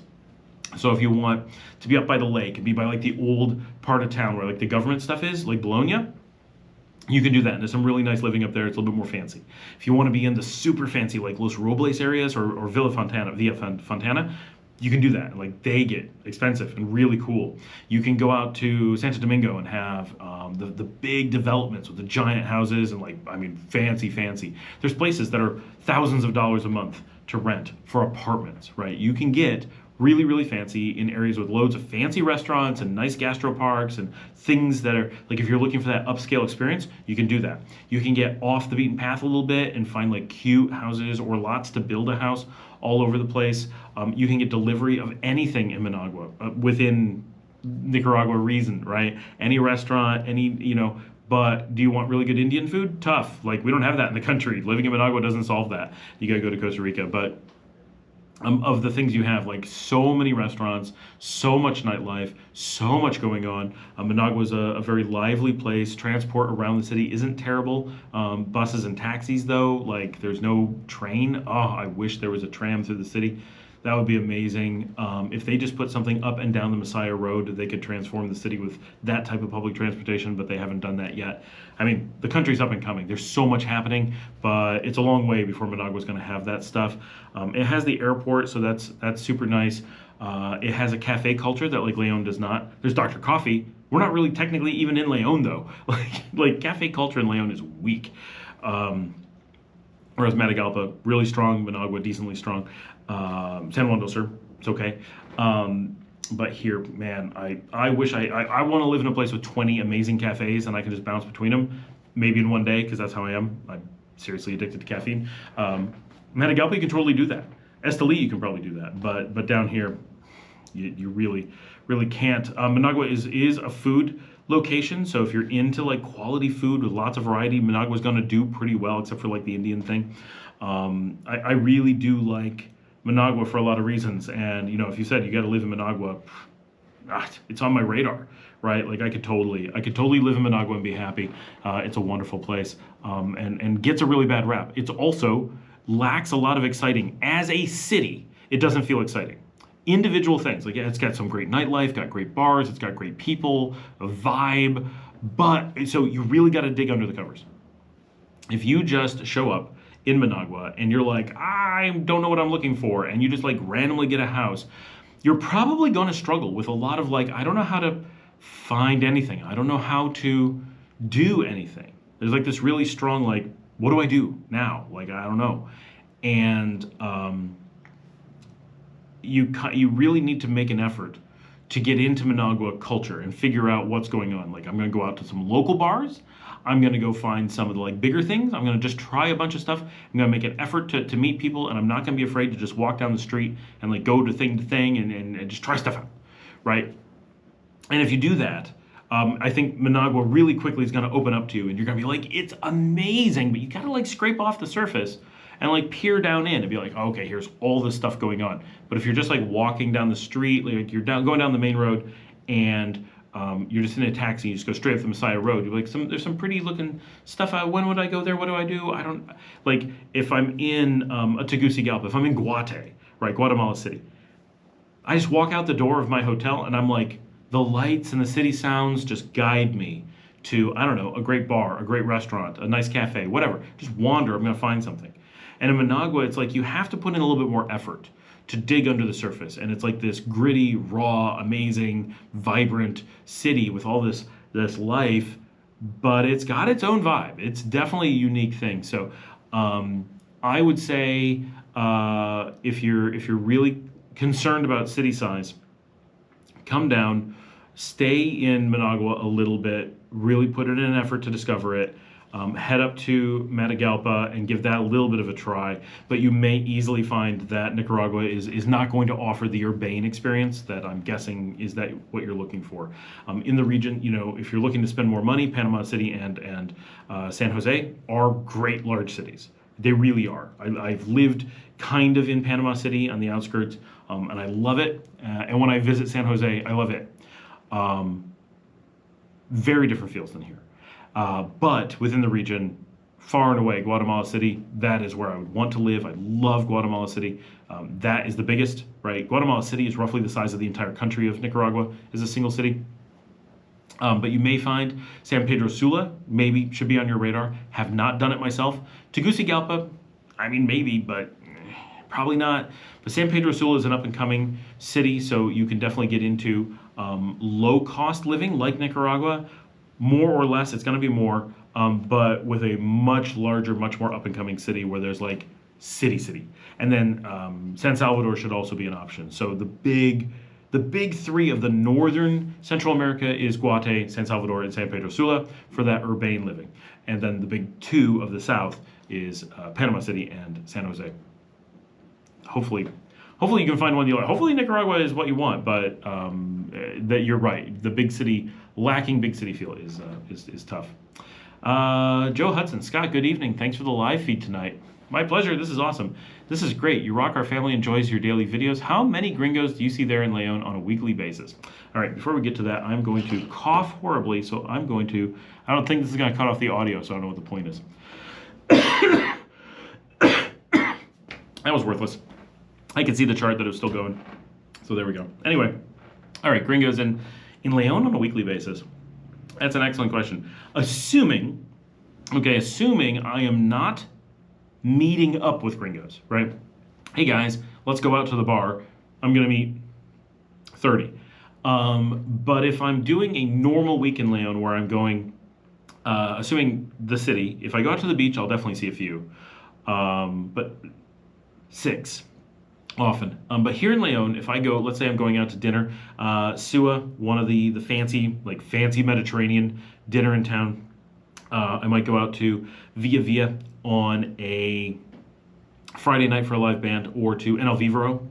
Some of those places, like nicer, not like super fancy, but like, you know, the little bit more affluent Nicaraguans are heading out for a little bit more expensive food, kind of a lively night out. I would say I may see 10 to 20 between those places. Mostly it's the same people, right? There's a handful, like everybody would say, well, I see that bearded guy, right, around. And you'd be like, okay, so we know Scott's there. Are there other gringos? Well, I don't know. I see him every time, right? So like I'm always counted. And like there's 1 or 2 people, like, well, first of all, I always take 1 or 2 with me. And, you know, there's a couple people that are like always there, the barflies. Now, if I go to El Vivero, often if they're not with us, I'll see 0. I could go 10 times and not see someone. If I go to Sua, I will see, so the last like 4 times I've been to Sua, I've seen a total of 2 gringos. They stood out. My wife was like, oh, gringos. You can tell they're sweating, right? Like you're like, oh yeah, because we're like this and fine. When I go to Via, there's always some in Via, but that's because Via is a hostel. So backpackers stay there, and there's hostels across the street. So there's specifically a gringo-owned gringo hangout, but it's still 90% Nicaraguans. It's just, you're always going to see some gringos. So but if you're walking the main square, like the plaza, there's generally going to be a few, because it's the tourist center. And if you're at the cathedral, you'll normally see a few. But if you're on like the streets of Leon, and it's like if you're out here in Sutiaba, I can go months at a time without seeing a gringo. So it depends where in the city you are. So if you live outside El Centro and not on the road going in and out of town, then, you know, very, very few generally. But at any moment you can see a bunch and not be surprised either. Sometimes I'm on like a weird street and you see a gringo walking down the street and you're like, where are they going? What does VA mean? VA is the Veterans Association. It's the hospital system in the United States that is free for veterans. If you're from the US, we're just like, the VA system, like, come on. But if you're not from the US, everyone's like, what the heck is this thing? How come, this is Brian O'Connor, how come there are no boats on the big lakes in Nicaragua? So that's not exactly true. There are boats on the lakes, all the lakes. But there's good reasons why there's not. One is there's not really many places to go. So there isn't much call for boats. There's not a boating culture in Nicaragua. Let's back up. Nicaraguans can't swim. The average Nicaraguan cannot swim, and the idea of going in water in Nicaragua is not a traditional thing. This comes from the fact that there used to be something in the water you had to worry about. It's called pirates, and a lot of them. And so Nicaragua has a fear of living near water because people shot cannonballs at you, quite a lot of them. It defines so much of Nicaraguan culture. So be aware that cannonballs are a factor in the design of everything here. So that's a starting point. Then because of that, and because of just general lower income and lack of like public swimming pools and stuff, because people don't live near the ocean, similarly, right, pirates and really rough waves, you do not go learn to swim anywhere in the ocean around here, right? That's not what you do. So there's just this culture of not going in the water. So they don't really build a boat culture. People aren't looking at the water going, you know what that needs? A thing that floats in it that we can go on. No, they're like, I want to take a picture from here on the dry land. That's the reaction to having large lakes. So that's like the first piece. The second piece is, which large lake do you think someone's going to take a boat around on? So let's talk about it. So Lago Managua is the smaller one, but it's the northern one. There is only, at this time, one functional port on the lake, and that is Managua itself. So you can go from the port from Salvador Allende port, and your boat's just going to go up and back, right? So like that's cool. There is a luxury boat. There is a tourist boat that goes from the city and goes out to a little island. I have no idea what's on that island, but it's a thing from Salvador Allende waterfront. And it's this like party boat and it's no gringos. Like this is just for Nicaraguans. So if you're a foreigner and you're here, you're like, there's a boat? Yeah, there actually is. So you go out and it just goes to this island. You can go get little boats and have them take you to the former ports, like San Francisco in the Northeast, which is where the new airport is. I suspect a ferry will go in when the new airport opens, because then you'll be able to go right from Salvador Allende right to the other airport without having to drive around, but the drive around's not that bad, so maybe not. But I love ferries, so I'm hopeful. I love boats that like take you places. I love public transportation that isn't cars and buses, right? I love that we have buses, but I love trains and ferries. There's something about that kind of connected to the earth public transportation mechanism that just makes my heart happy. I don't know, that's like my thing. So that's my dream for everything. And then the Port of Mombotumbo in the northwest, which is the former Port of Leon, that's what it used to be called, now it's just Port of Mombotumbo. That has a few restaurants at it, like you can land a tiny little boat, and like, so if you want to take a lancha, the little boats that take like 8 people, you can charter them to take you anywhere you want on the lake. They're out there, but you don't fish on the lakes because that's a really polluted lake. Like you can go out on it, it's fine, but you don't want to eat fish out of it, unfortunately. And they're working on cleaning that stuff up. This is like back when the US was here and they just dumped everything in the lake like it's nasty. And stuff is still going into the lake. It's not exactly the best. So they're working on those things, but there's reasons you don't go out into it. The volcanic lakes, like Apoyo, they don't let boats out there because they're trying to protect the environment. They don't let gasoline anywhere near the lakes.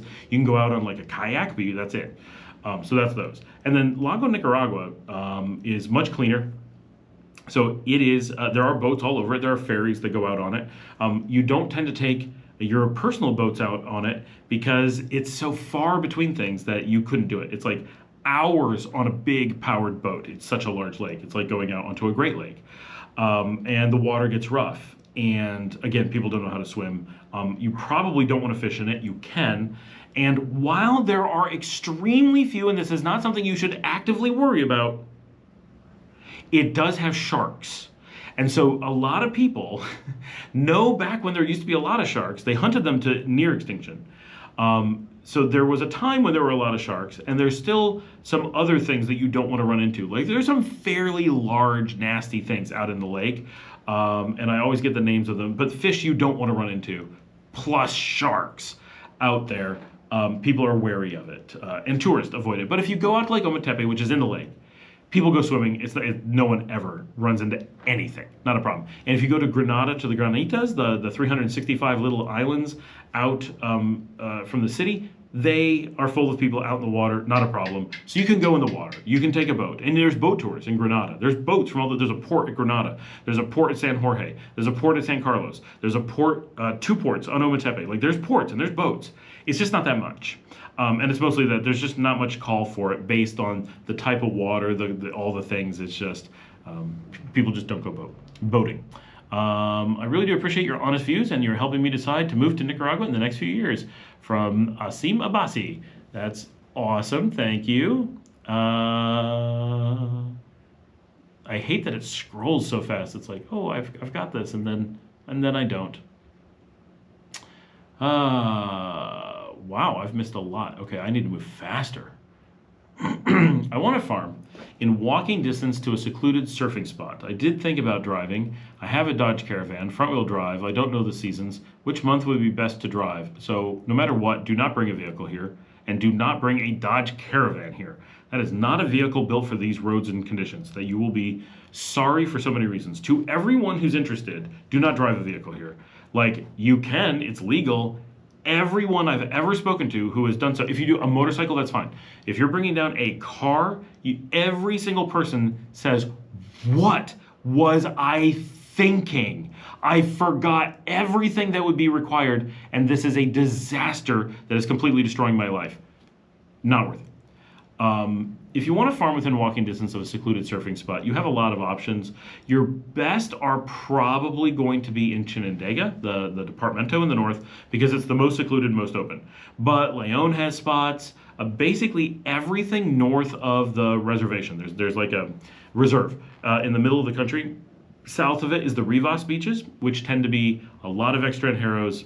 Anything that's decent, someone is trying to sell, someone's trying to run a deal on or something. And then north of that is the non-Rivas beaches, which basically have no extranjeros, no foreigners. And then you have just the sky's the limit. And it just depends how far you want to be from a city, which city you want to be nearest to, what kind of local village you're hoping to find. You have so many options that your problem is going to be like deciding between all the options you have. Driving, if you're going to drive it, so the seasons. So the only thing that's going to matter, if you're going to do that, don't do that in the rainy season, because you're going to get caught in the rain at the time you want to drive, and then it's going to be like dirt roads, mud. You need a Jeep 4x4, or you're just done. So the rainy season is what North America would consider the summer seasons. Here we consider it the winter. So roughly mid-spring to mid-fall in the north. So like May until like November is kind of when you might hit rain. On the edges you get pretty dry, and like this year was not terrible, but at any moment you could get so much rain that like roads are impassable. The rest of the time you could go 6 months without rain. Generally we get some, but it's like nearly zero for a long time, and that would be the best time to be able to drive around and just see everything. But I would rent a car here, and you probably want to rent a truck. If you're going on the dirt roads, you do not want to be stuck with a Yaris or a Corolla. You want a Hilux. Like that's just going to be the way it is, because once you're getting to remote farm near a surfing beach, like everyone's going in on fairly big trucks. Yep, met Nika, Nicaragua, autocorrect. Nika is nice. What is it they say? Guatemala isn't bad because mala means bad. Trisha says, I'm thinking about getting a GoPro to take better videos of my dogs. You totally should.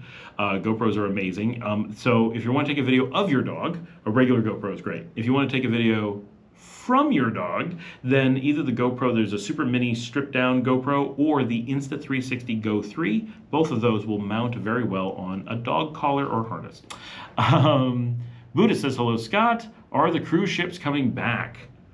I believe so, but I really don't know. Cruise ships in general. So Nicaragua lost a lot of tourism, but so did the cruise industry. So the real question is, when are the cruise ships going to come back? And as far as I know, there's a few back, but it's like they're trickling back in. Those, for those who don't know, those go to San Juan del Sur, so very far from us. Are we getting cruise ships at Corinto, which is the secondary port for cruise ships? To the best of my knowledge, no. If they were to come in here, we would normally see them from here, because we can, not from my house, but from the beach here, you can actually see the cruise ships heading into into Corinto. Al says, I'm considering doing some walking videos here on Ometepe, looking at investing in a GoPro. That's awesome. The only problem is getting a GoPro on Ometepe. Like, I don't know how you're gonna get that there, but good luck. Ometepe is beautiful. I did some walking videos on Ometepe. I need to get back out there and do more. I love Ometepe. It's so chill. Like, it's tranquilo. And a good GoPro. The new GoPros, since the 9, their whole, like, you're able to walk around and get beautiful videos. They do such a good job. I'm so happy. I mean, this is the GoPro, right? I'm so happy with GoPros as part of my everyday workflow. I do really want the DJI Pocket 3. I think that would up some of our game for some things. But the GoPro is so good at, 1, keeping everything level and smooth. 2, I can carry it around and do things so fast. 3, has this automatic workflow that really takes care of a lot of my work for me. And 4, it only focuses in the background, which seems dumb. So when you're talking, well, like I'm talking, I'm actually blurry. I try to hold the camera pretty far away, so it's not very blurry, but like the houses, the trees, all the action in the background, Nicaragua, is in focus, and I'm out of focus. So that's actually something I do intentionally. I know that from is this picture perfect? It isn't, but it gives you the information you want, Nicaragua, without focusing on me, but still has me kind of in it so that you're interacting with me. So I love the GoPro for that purpose. Thank you, Oscar. I thought it was very related to veterans. Wasn't sure. Most of Managua was destroyed in the big 72 earthquake. Yes, in 1972 there was it wasn't actually that big of an earthquake. It was like a 6.9. We had bigger last year than that one, and it didn't affect anything. But it hit right in Managua, and the city hit liquefaction. So the ground turned to like quicksand, and everything went down. And so now everything is either built really short. That's why it's a bunch of villages. There's no city center. It even destroyed the cathedral.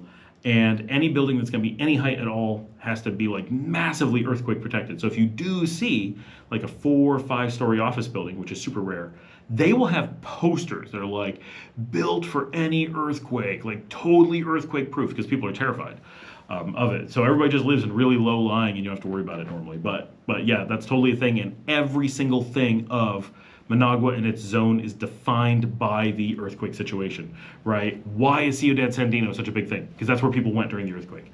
Why is there no high rises? Because of the earthquake. Why are the neighborhoods and streets like this? Earthquake. Can you speak to doing laundry in Nicaragua, specifically laundromats and hiring out laundry services? I get folks warning me against theft of clothing and deterioration of clothing via hand washing. Okay, the hand washing thing is real. We've had staff like at the hotel who would wash things, and we'd be like, why are things wearing out so fast? And they're like totally destroying it. And you're like, just put it in the washing machine that you're standing in front of, right? Like, we provided you a washing machine. They'd be like, what's this, right? So like here, we buy a washing machine. My apartment that's nearby, I have an apartment in the area, we put in washing machines everywhere we go because it makes your clothes last longer. So make sure you're doing things with laundry machines. I mean, if you're here for a week, it doesn't matter. But if you're here for like years, your clothes will wear out if you don't have a washing machine. So make sure you rent one, get one, whatever. They do exist. Laundromats. I've never actually seen a laundromat outside of Managua. I don't know. I know there's dry cleaners that will have laundromats in them, of course. In Managua, I don't know of a single one in Leon. You can hire out people to do your clothes anywhere you want, or you can do them yourself at home, obviously, but homes normally do, it's all hand washing. So yeah, Al is correct. I don't think theft is a major concern. I'm a big guy, so people are not stealing my clothes like you would notice really quickly. Like, hey, that's definitely Scott's outfit, right? I'm the wrong person to steal from in that case. Because, like, you know, you'd be like, I'm going to show you a video of this exact shirt. Let's look for the stain on the right side. Oh, yeah, that's out. You give it back. And my shoes. You can't get my size shoes in this country. So, like, everyone would know. Like, okay, there's that one pair of Skechers that's a size 14. We know whose those are. I don't care what city you're in, they would know. But could clothing be stolen? It's possible. Keep track of stuff. Like, have a list. Like, here's the list. I gave it to you. You checked it, right? Like, that's pretty easy to deal with, and I don't think it would happen very often. Everywhere I've lived, we've had a washing machine, but a lot of places don't. So I'm not sure what advice to give you. The hand washing will wear out your clothes. That's legit. Washing machines do exist. That is legit. A lot of places don't have them. Also legit. Finding a laundromat, very hard. Could they exist? Yeah, there could be one down the street from me here, and I wouldn't know. So it's possible. It's not like you're gonna put a laundromat on the main road because locals are gonna know where it is and go to it. They're not gonna go like hunting around. So video drones illegal from Brad Bassett. That is correct. Video drones are illegal. And there's no easy way around it, unfortunately. We did talk about that earlier in the stream. Al says, clothes. I'm less concerned about theft, really, but now in a rental without a washing machine. Yeah, I mean, you can wash your own. You can hire someone to come into your house and wash. That actually protects against a lot of things. A lot of people do that. Have you ever used the pila, or pila? I have not. I wash my clothes and sheets with the pila in Guatemala and Mexico. Interesting. Hadn't considered that. Yeah, you really can do it. That's the washing thing that every single house has. Managua reminds me of where I live in Canada. Everything is spread out, but overall a great place. Yeah, I really do like it. And my kids like it. My kids, every time it's their birthday, it's like, what do you want to do? I want to go to Managua for the day. We're going to hit this restaurant for breakfast, this restaurant for lunch, this restaurant for dinner, this shopping thing, this arcade or bowling or whatever. They like have a list. They make a list. Every time that we have like a special thing, they're like, we want to go into Managua. And then if it's like a big thing, like we want to go into Costa Rica and do a day, do a weekend in San Jose or whatever. Boink says, here's a secret. Soak your clothes with some laundry soap before washing them in the pila. Yep. How's your day? It's good. My day was busy. Honestly, I had such a busy day. I'm really glad we get to do this tonight. I had to finish up another video. For those who have not watched my other channels, I'm trying to get much more into, it's called Camera Cafe by Scott. It is one of my favorite channels because I just like talking about cameras and I don't want to bore you guys with that stuff. So I have this other channel and I made it so I could just talk about cameras, and it's really like a release valve for me because otherwise my family has to listen about cameras. And while my eldest daughter will put up with it, no one else will. And, but this one, I will say, I take this with me places, and as soon as I pull it out, she goes, can I take some pictures? And it's, of course you can. But like, when I get a good camera, like a feel, not like my good one, like if I pull out my Pro, right? So this is my Oli, and this thing's like, if I take this out in Nicaragua, photographers will stop me. Places be like, can I see that? Like, oh my gosh, I've never seen one in person, right? So people get excited about this, but when I pull this out, my daughter's like, I don't care. Big, bulky, not my thing. But when I pull this out, there's an aesthetic. And she gets excited about the size and the feel, and it inspires her to do photography. And so I'm very similar. Like I get inspired by the gear, by the photography, by the whole thing. So I have a channel for that, and I don't pay close attention to it because like this takes all my time that I have free time. And I popped over to it like a month ago and was like, oh my gosh, I only put up a few videos and they're like super casual and they're getting like 15,000 hits or something. I'm like, oh, I need to pay attention to this. So I just tonight uploaded another video to it. I'm hoping to do a couple more soon. So I think it's gonna be live sometime tonight. I have to wait for it to process and stuff. But if anybody's interested in, I don't know how this could be possible, but if you're interested in more of me talking, go check out my Camera Cafe show. There will be a new episode any moment. And if you haven't checked out Nicaragua this week, new long saxophone performance with the new camera. In Latin America, you use the pilla to wash clothes by hand. Yes. Oh, what is the pilla? Yep. But overall, yeah, my day has been good. This whole week has been good. It's just been so busy. And with the wedding tomorrow, it's just, not mine, I'm filming it. But there's no free time. Like, just nothing. But everything is like, people calling me, can we do a call? Because we want to buy your services. Because because I have a company in the US and like we're small, but we're growing, and it's been amazing. We have had so much success this week and last week. It's been, I'm actually like lost as to how well things are going.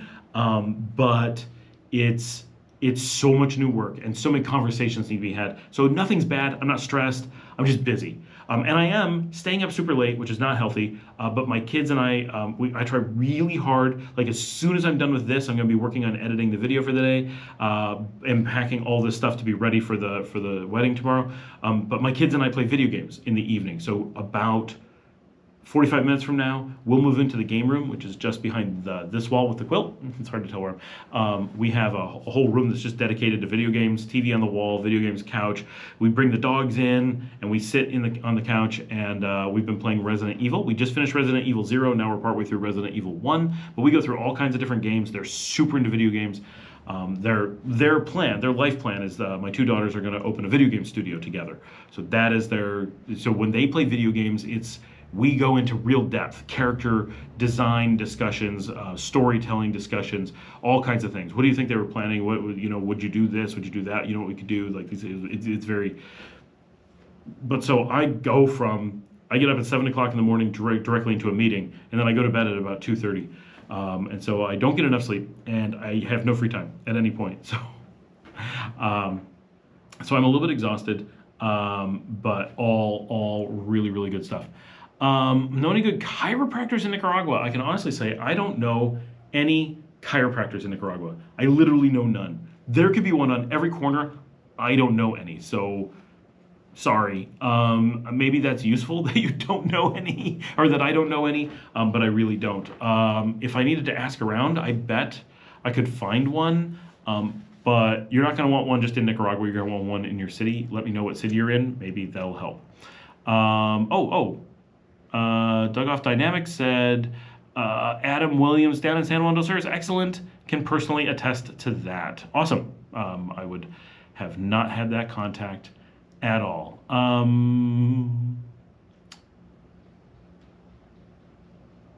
Considering your air conditioning appears to be on, how do you avoid background noises from it? Oh, that's me. My air conditioning is on. Honestly, it's silent. I can't hear it either. Okay, I can. If I really turn around and listen to it. So a couple things I do. One is I'm on a directional microphone, although you'll notice it's within my cone, but the directional should be hitting a kind of space like this. So it's being cut a little bit by the microphone, and I do have a dead cat on, so like any air movement is not being picked up.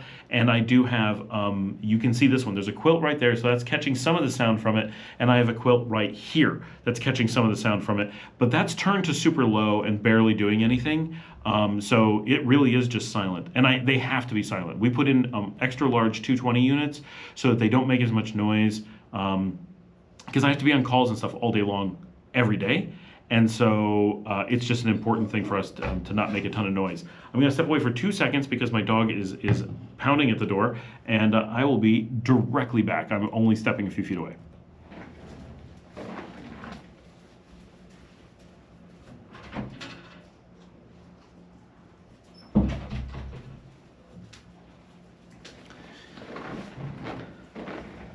And we're back on the show with dog. She's running around the room. Personally doesn't consider it. It is a super quiet aircon model. Yeah, it really is. It's very, very quiet. Homes for Rent's gonna go look for him. Are there any Asian grocery stores you can recommend? Not that I can recommend. So I really do essentially no grocery shopping here. I mean, I go to the local La Colonia with my kids and I get some cheese and crackers and that kind of stuff. But as far as any of the serious actual grocery shopping, I don't do that. I have staff for some of it, and my wife and my business partner do it all the time because they drive into Managua and they go do a bunch of stuff. So I know that there's Asian markets in Managua. I know that some people use them and are happy with them, but I do not know, I don't know which ones are good.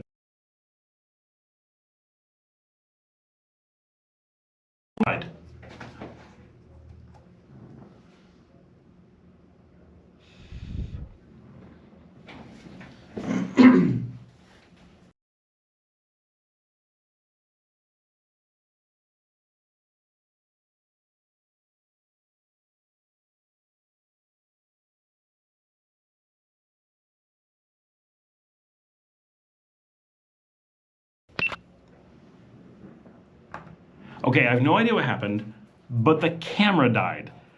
But it came back on its own, and here we are. So that was not as bad as it could have been. Unfortunately, we now have extra information on the screen. We're gonna try to get rid of that. That might be a little bit of a challenge. Let's see what happens. Oh, this will be easy. Now you can see how the GoPro works. You're seeing the inner workings of the GoPro. There we go. That's why I have to have the monitors, because otherwise I can't figure out what to do. Now, and while that happened, the other dog needed to come in, so I had to do that anyway, so the camera restarted in the middle of stuff. Maybe I bumped something on it, I don't know, but it's plugged in. So just for those who are wondering, the GoPro 12 is plugged in, and it's actually plugged in with USB, so it's being powered while I'm doing this, so it shouldn't run out of battery. It's set not to shut down, but it could overheat, so that's my worry, that at some point we're just going to overheat and disappear. And then it's got HDMI out on it, and that goes into the broadcast board, and then the board sends it out. So that's, and you can see, hopefully it's set correctly. It should be outputting 1080p, so the board doesn't have to bring it down. All right.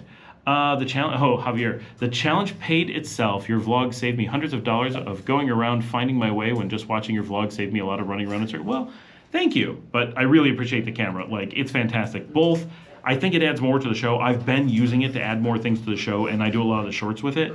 And it just, but I also, it makes me really happy. So thank you. Oh, Janet's here. Hi between classes. For those who don't know Janet is on the show, or talks on the show a lot, lives nearby, and she teaches. She's currently in between her classes. Javier, buying a coffee or more really means a lot for someone just dedicated to sharing. Scott is really awesome and good people, well deserving of support. Aw, you guys are awesome. I have the best community. Like, you guys really do make this fun to do. It's that and the cameras. I enjoy the cameras too. Wow, this is having such a hard time scrolling because I'm so far down. Have you ever gone to Flamingo's Bar in Granada by the lake? I have, actually. Okay, yeah, so Homes for Rent just said. I forgot it was called Flamingos. That's the one on the second floor, right at the Port of Granada. Yeah, it's a beautiful location. The views are fantastic. I went at night, so during the day, I know you can see the lake really well, but at night you can see like the fountain and the lights of the new public park there that they've done such a good job on. Oh, I love that. Yeah, Flamingos is cool. When I first lived in Granada, that was like all abandoned. And now it's this beautiful waterfront. So for anyone who's going to be in Granada, which is not in any way my favorite city to live in, but for like, you're going for a weekend, you know, I love going to Granada for the weekend. It has so much good food. It has so much to do. It has this beautiful parks to walk around in, these new bars, the new port, the ferry when there's enough water. Like, Granada does have some really cool stuff. And when there's a train, then I'm going to be kind of sad that I live where there's no train, when Granada has a train and I could go between Managua, Masaya, and Granada on a train all the time. I just talked myself into moving. No, I'm just kidding. But that would be really cool. Javier says, in Ponaloya, there is a turtle sanctuary so beautiful where huge turtles breed. Very beautiful beach to visit. Yeah, on the north side. I think he's actually talking about Los Brasiles, which is actually the island just north of Ponaloya. You go to Ponaloya, you drive to the northern point, which I believe is Chepe's Bar. You park your car, you get on the little boat. The boat takes you across the estuary. Then you're in the jungle. You take a horse-drawn cart through the jungle to Surfing Turtle, and then you have access to the Los Brasiles Beach, deep in the jungle, and lots of turtles out there. Maybe he means somewhere else. There are several places that have turtles in the area. That's the one I think he means. And the Surfing Turtle at one point was the most popular hostel in the country. Very hard to get to. I don't know how it was the most popular. Like, it's nice, but it's hard to be that popular that far away. But yeah, really cool location. Bonnie's Adventures is here. Hi, Scott, good to see you. I got here this time, just a few more days, and I'll be in Granada. Can't wait. Oh, wow, yeah, it's February. I can't believe time is really moving. Homes for Rent, Nicaragua at Christine H. You must be from Calgary. Patricia says, now I want a GoPro that I can attach to my dogs. I hadn't thought about that. Oh, yeah. No, with the GoPros, it's less. Like, the GoPro, if you like GoPro people, don't normally talk about putting GoPros on their pets, but Insta360 people absolutely do. And actually, so both my dogs are at my feet right now. You probably can hear them. And I'm going to take 2 seconds. My other dog wants to go out the door because this is the Boston Terrier. He pops in, riles up the big dog, and then runs away. But while I'm gone, I'm going to grab the GoPro Insta360 Go 3 because you got to see this and you'll understand why you can attach it to a dog really easily.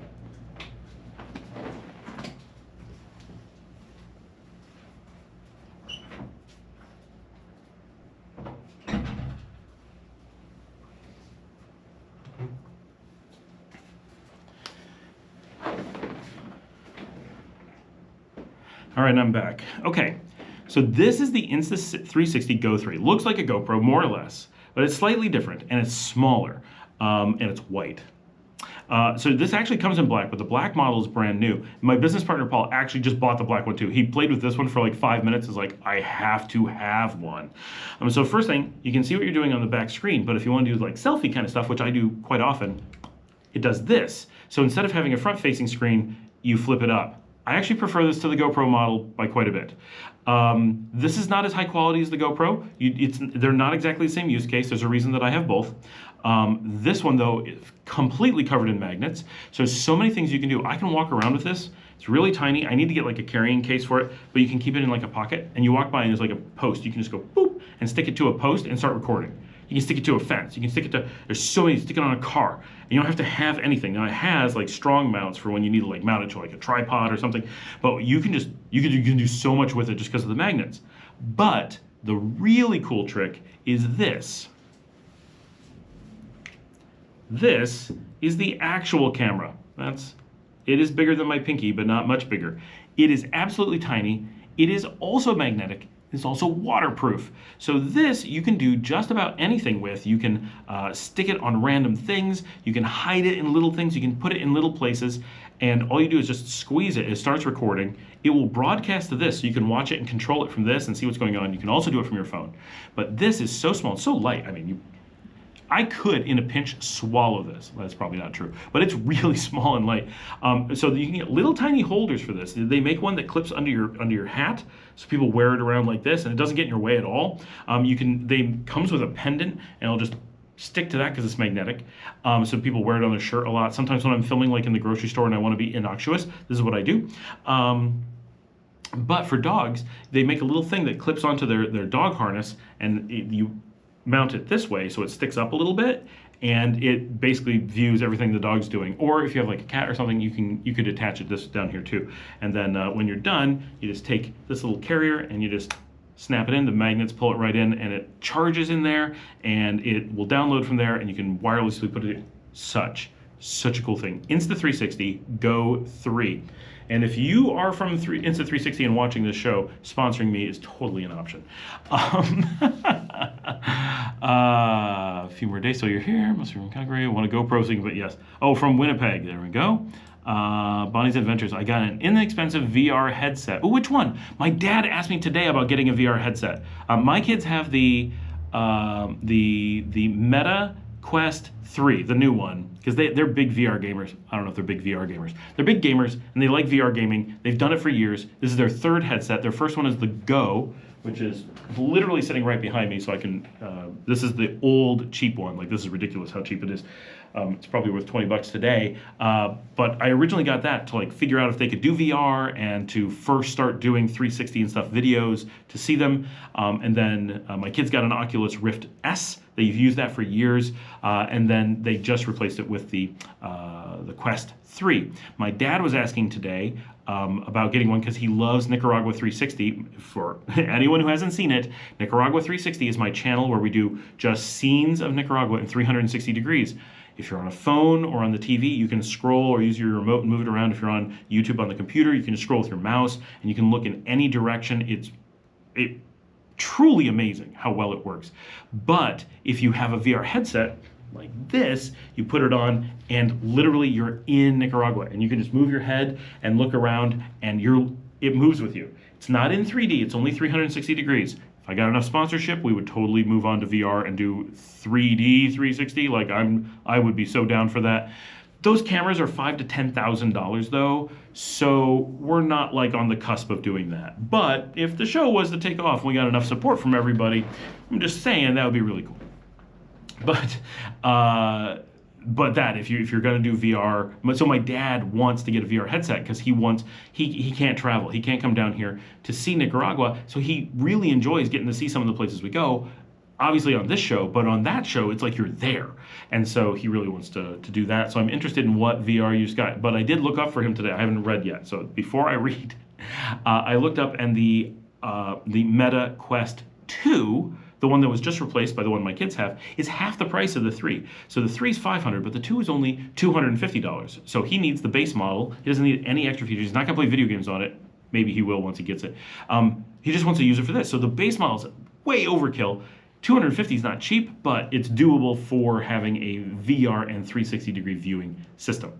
So anyway, back to Bonnie, because I only read the first line of her thing. I got an inexpensive VR headset. Spent all evening last night figuring out why my phone displayed the side-by-side wrong. Finally figured it out. Really cool to be able to walk around the beach town. Oh, nice.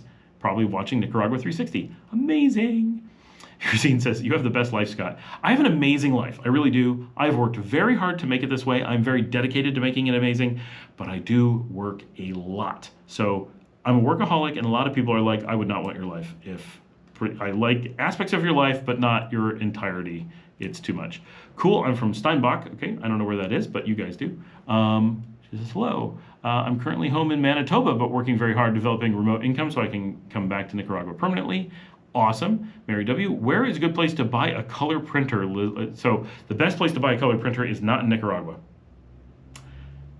We have had such a bad time trying to buy. If you're here in Leon, look, if you're in Managua, I'm going to have to do a video where we talk about this. I think it's Compumat. Nope, the one here is Compumat.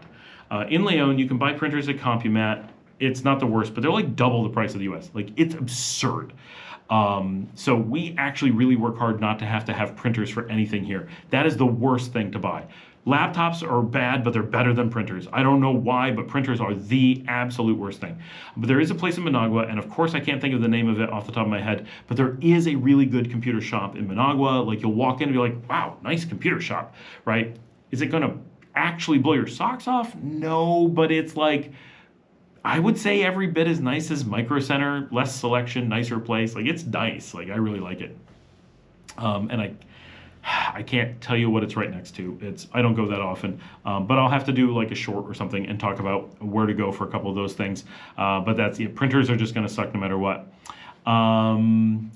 Christine says, Holmes, that's amazing. I'm hoping to move there in less than 2 years, next year possibly. I love Granada. It's my place, he says. Yeah, that was my first. I moved to Granada first.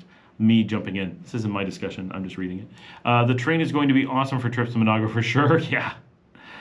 I wish we had a train here. There is talk of the train from Leon to Granada. So if we get that, life is going to change. The Scott vlog is going to be another day riding the train, right? Like, oh, are you commuting to Managua? Nope, just ride the train.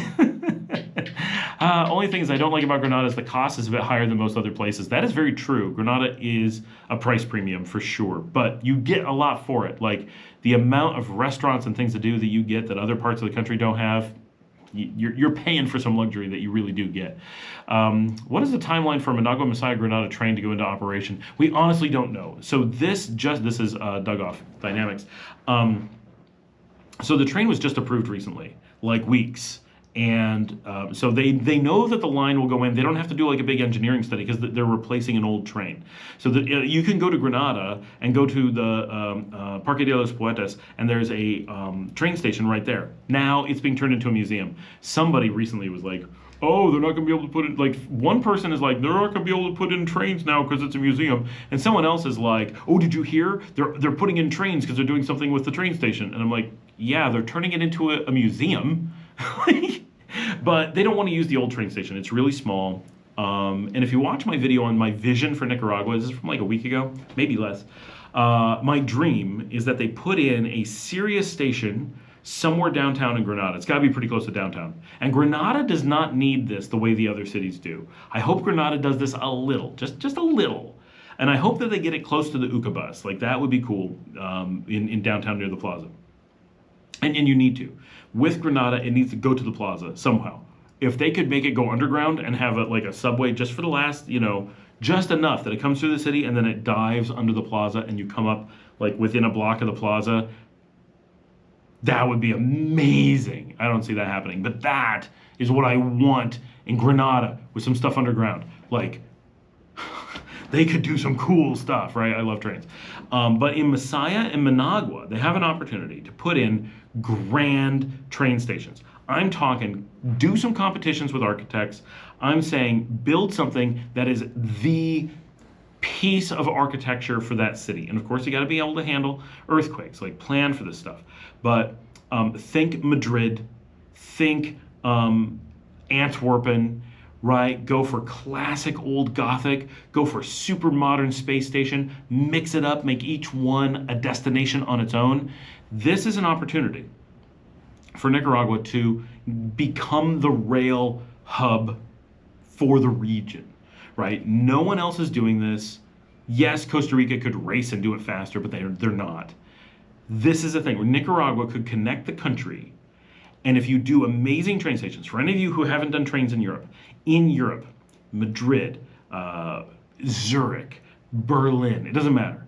Your train stations are big, they're beautiful, and they're full of activity. They are hubs of community activity. They're full of burger restaurants, falafel stands, grocery shops, electronic stores, every little thing you need, much like the market is when you go to the terminal market here in Leon. There's little shops selling everything you need. So when you just go to where the buses are picking people up and dropping them off, you can get anything. Well, you can do that in the train stations in Europe, except they're really fancy and really, like, you're getting nice restaurants and you're getting air conditioning and you often don't have air conditioning in Europe, but it's cool, right? And you have like nice grocery stores and everything's like really modern.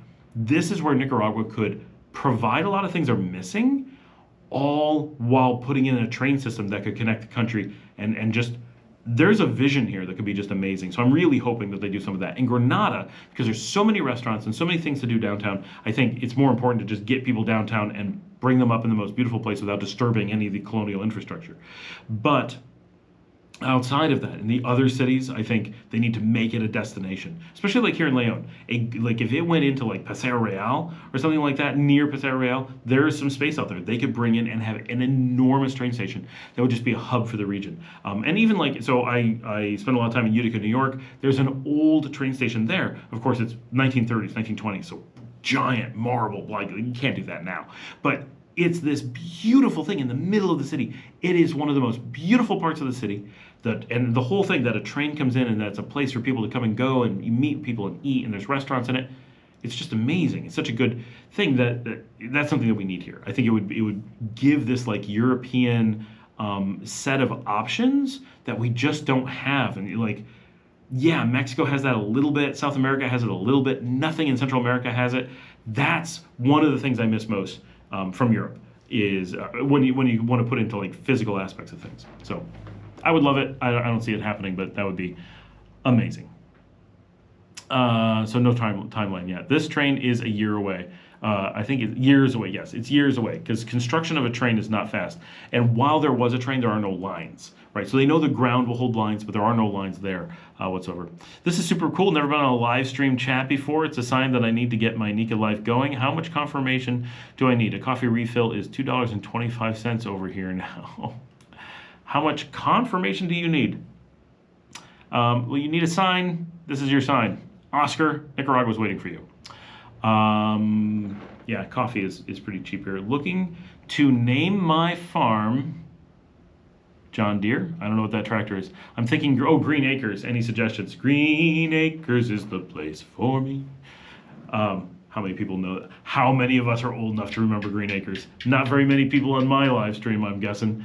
All right. Oh, Funny Farm. I caught him there. Homes for rent. I've got the Meta Quest 3 as well. Nice. We just got it. Officially, they got it for Christmas, but they didn't receive it until 2 weeks ago because we have to bring things in from the States. Christine loved Nicaragua 360. Woo! Thank you. I love making that show. Like, it's so chill to make. Select some music, find some beautiful spots. It is really cool. I got the new Naivete. It was very cool. Got it on Amazon for 40 bucks. Worked over my glasses. Okay, cool. I gotta look that up. I'm not familiar. Not that I would be. When I was living in Nicaragua, I would order stuff on Amazon, use a shipping service to get it from Florida to Nicaragua. That's how I'd buy a color printer. Yeah. So I don't know which one he's talking about, but NicaBox is the one everybody mentions. NicaBox is also like the highest cost. So in general, that's not the one we use, but it's the one everyone knows. So Bonnie remembered Green Acres and sang along. Yeah. I didn't watch it that much, but I did. I did a bit. That's Jaja Gabor. Or is it Ava Gabor? That's how old I am. I don't know which one it is. So much potential for Nicaragua. It's true. Nicaragua is a land of potential. You have to be, and Brad said, you're a train dreamer years away. Yeah. For us train dreamers, I think Nicaragua really is the land of dreaming for the future. It is a country with amazing potential, and it's doing great things. You can see that it's not like, oh, it's like a blank slate. You could do something. No. There's like really good stuff happening, right? Our amazing new hospital going into Leon. Our amazing new baseball stadium going into Leon. The new roads going in all over. Like every time we go and do something, we're like, this is a new thing for the country, and it's beautiful. New park, a new this, a new that, new train. And so we're always in this position of there's so much amazing new going on, and so it makes being in a position of having dreams and wanting to see great things happen possible in ways that I don't know. It is really cool. I'm going to take just a moment. I used Destination Nicaragua. Destination Nicaragua for shipping service from Homes for Rent. Cool. I have not used that. Okay, 1 second. YouTube complained that we were sending it too much information, and then it just complained that we sent too much, and now it's complaining that we didn't send enough. Never happy it is. We have 25 people on the stream right now. I cannot believe it. Okay, so there's a feature that I've never tested. So while we're testing, and we're getting towards the end, and I'm waiting for a few more comments to pop up, and we'll keep going for a little bit, but I can't go for too much longer. But we're gonna run an ad, and I'm not doing this because we're gonna make any kind of money. My goal is to make 5 cents on this show, but it's supposed to be able to run an ad while I like take a drink of water, need to run to the bathroom, whatever. So I'm not going anywhere, but I do have my water. But I'm gonna click the button, and I wanna see what happens, because supposedly I'm able to do ad roll at a command, like. So just brace yourself. We're all learning a little bit about YouTube live streaming right here. And here we go. 3, 2, 1, click.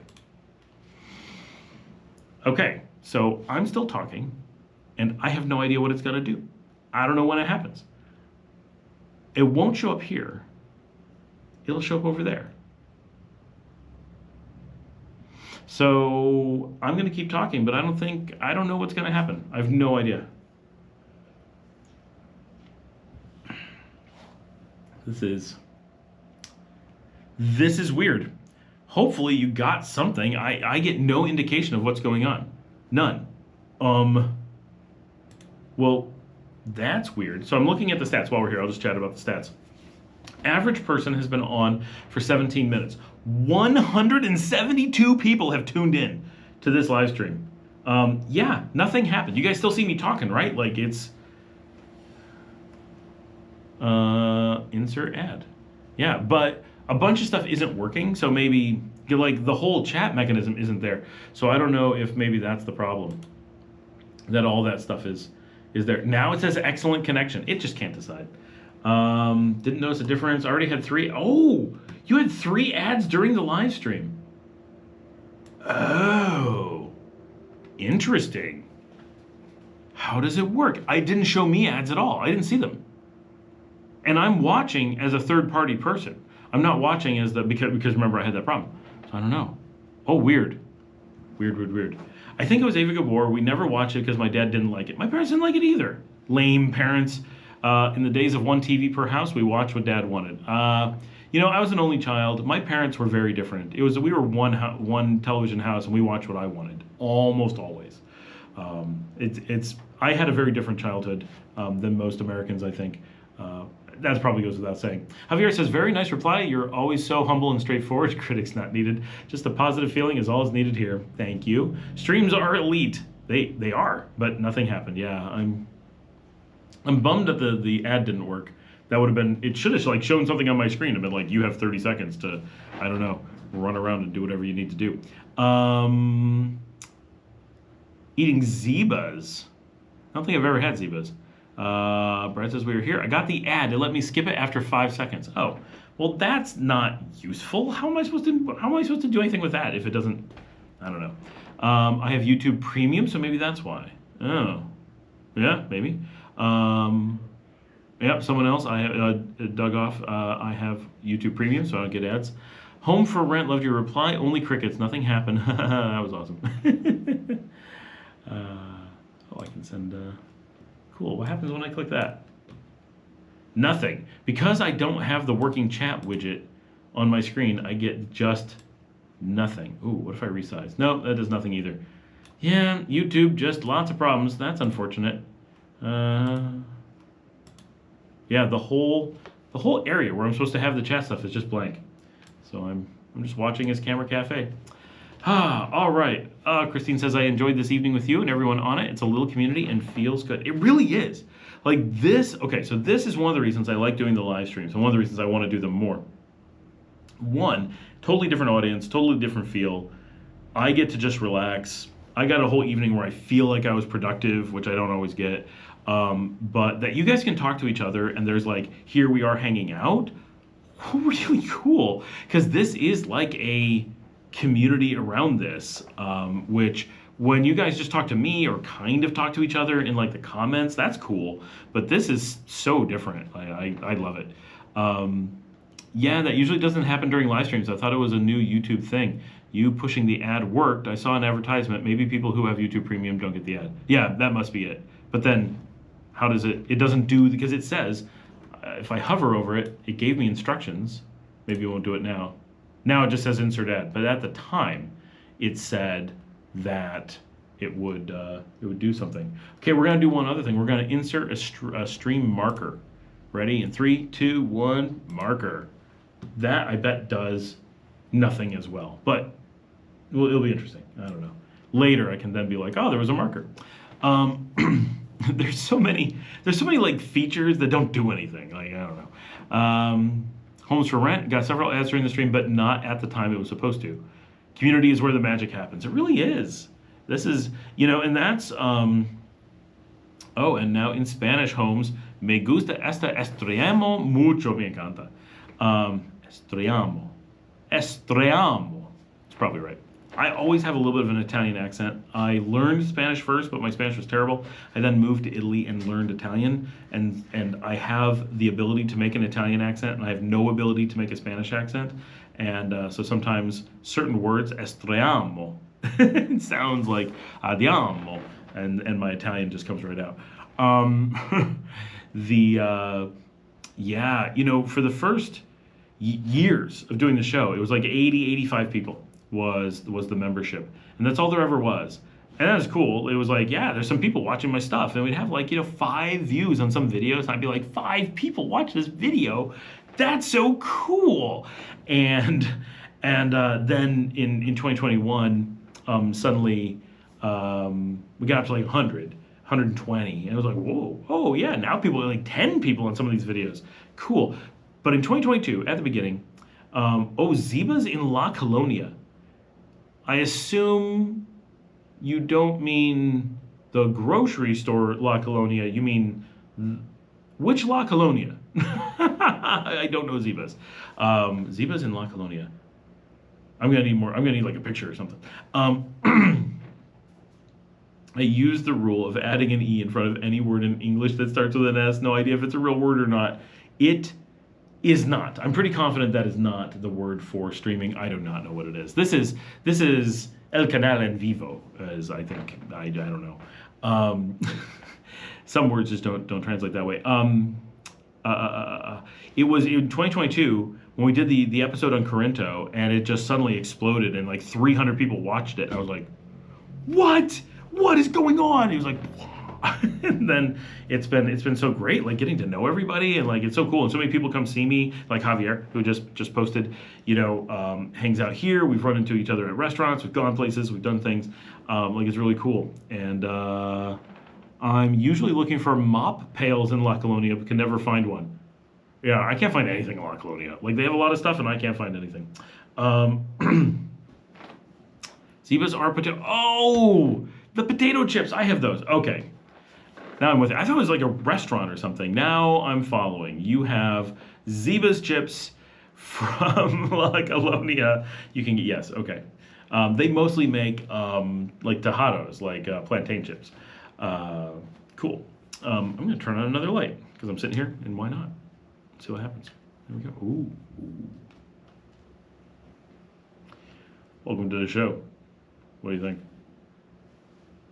Actually, it goes, to be a real YouTuber, there's a rule. You have to have a colored light behind you. Now we're the big time. It's official. And I have, it's getting late, getting a little bit weird. We're going to, there we go. A little green over here, a little pink over here. We're ready. I did this, I don't know how this is gonna look. With the black hat, it probably didn't look that good. The white hat, I really like. So this, I had this light, not quite like this. This is a little bit obnoxious. The other day, I had to do the dog video, and the dog bite video, the fake news one. and you know you're allowed to drink on live streams. You're not allowed to cough, sneeze, drink, you know, anything of that nature. Itch. You have to like throw an ad in or something. This is like broadcast TV, right? This is the big show. You can't just do those things. I had the white hat on the other night, and I did it, and with this light and another, obviously I had the good camera, and I used one of the really good lenses, one of the Suris, the cinema lenses, and just, I love the look of it. I hate this background. Like, we're gonna get a curtain and stuff here, but I was like, that looks good. It's like these colored highlights and the separation with that Suri cinema lens. My gosh, it was cool. It's for those who want to know, it's the Suri Sniper f1.2 33 millimeter. It's pretty cool. How do I feel about the Nika candy? Honestly, I haven't found any Nika candy that I really like. Sorry. Ad played when you hit it for Mary. Okay. Javier said OMG. You like all the colors. Awesome. Thanks. This is my wild office. And my drink will light it. Yep.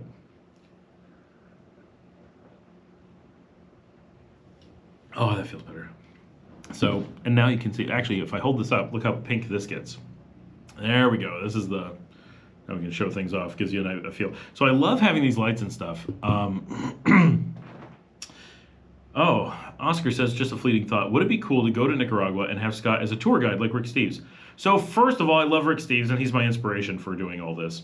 And one of my real goals, and if you talk to Valentina, who's the head of my company, she and I have been talking about preparing to do a show like Rick Steves' The Best of Europe.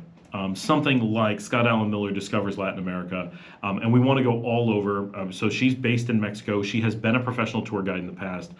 She does the thumbnails on the show now. And we both love doing this stuff. Her mother was a professional anchor in Mexico, so she grew up in kind of a experienced professional acting world, and we thought it'd be really cool. Oh, bye, Mary. She's got to run. She really enjoyed the chat and the live stream. Thank you so much for joining us. I'm sure we're going to be losing people here. We'll check. No, we're up to 30 people. It's growing. Okay. Awesome. I love Rick Steves. I love the stuff that he does, and that's exactly what I want to be able to produce. And I need time to do that, right? I can't do. I need my company to be stable and keep functioning. I can't just abandon it to do a show like that. So I got to get things into place to be able to do that. But my hope is to kind of work in that direction. And I really want to go all across the region and hit every country from Mexico to Chile and go to big cities, little towns, tourist destinations, off the beaten path, and just explore and bring that region to the world in the way that Rick Steves did with The Best of Europe. And before we really started traveling internationally, it was Rick Steves on PBS, the network in the United States, that my wife and I watched so much of, and really learned so much about travel from him, so much about Europe from him. It was fantastic. Oh, Oscar loves the quilt. I'm just going to show.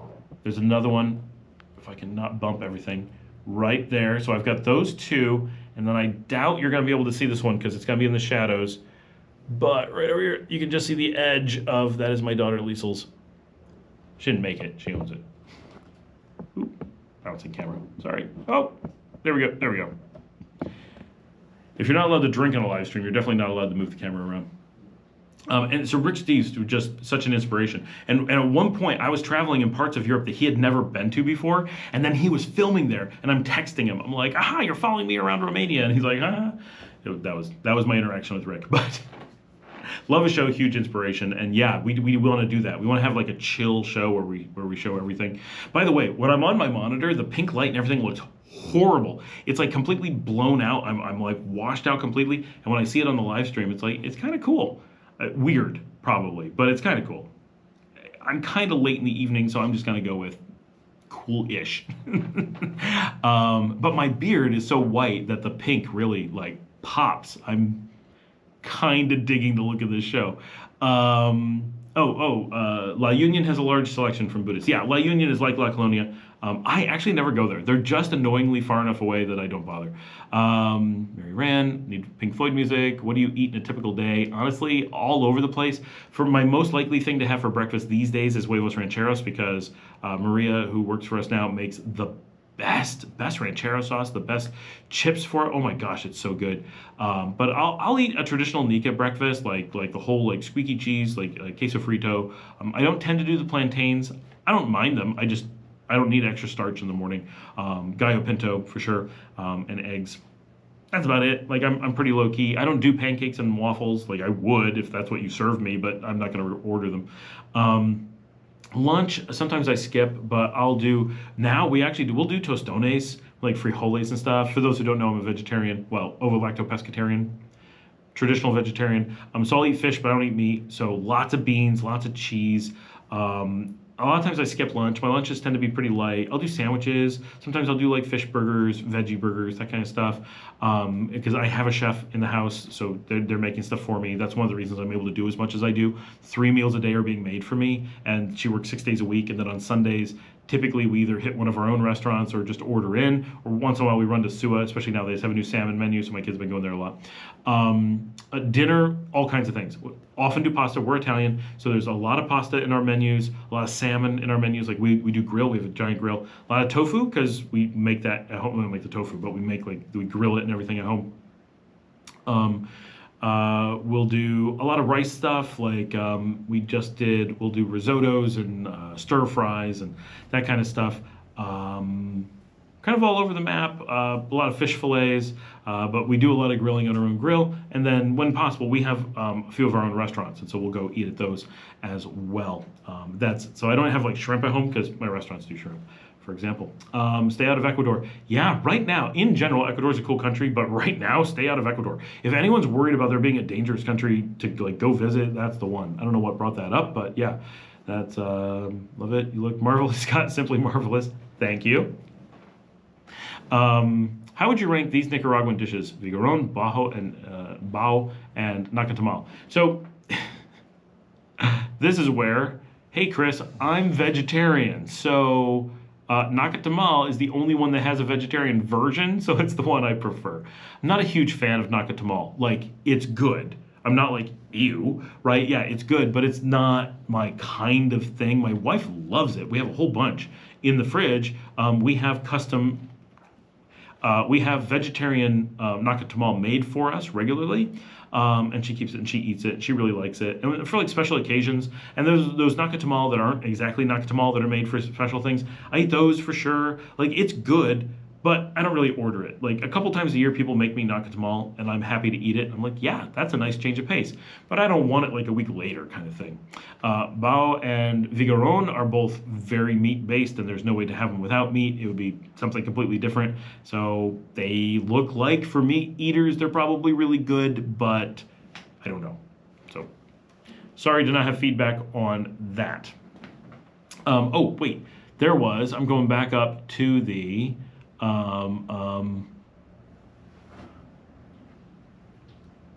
wait, there was the whole thing about Rick Steves, and I got completely sidetracked. Just a fleeting thought, it would be cool to go to Nicaragua and have Scott as a tour guide like Rick Steves.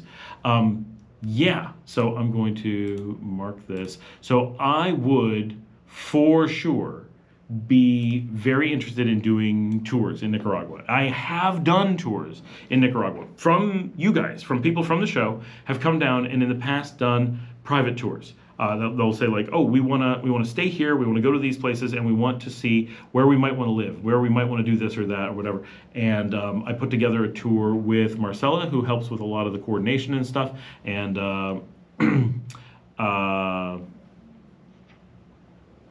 okay, we're going to get to those questions. And it helps having someone local that really knows it. Like, I know a lot, but come on, like, I do not know it like a local, and I don't fit in like a local. Like, she can go and talk to people and do a lot of stuff. She opens a lot of doors for me, figuratively, and it is a lot of fun. And last time we did it, we went to a bunch of beach locations, for example, and like people were interested in learning what part of the country they'd really want to be in, and discovered that the places they were thinking were completely not what they wanted, and are really in love with the country but want to go to completely different places now. So it was really cool. Doing private tours for my viewers would be amazing, and I'm 100% down for that. I can't talk about doing it at this point until after April. Too much has happened, too much is going on. And I know some of the people who are on right now have expressed interest in doing it sooner, and I don't think I can. But if you're coming down in the next few weeks and you really want to do it, hit me up. Well, maybe we can make something happen. But definitely not in March. I'm gone in March. Like, I'm not flying in from Mexico for your tour. And so scheduling to do small groups that could just be 2 or 3 people, or we could do a little bit larger, get like a van and do like, 8 to 12 people.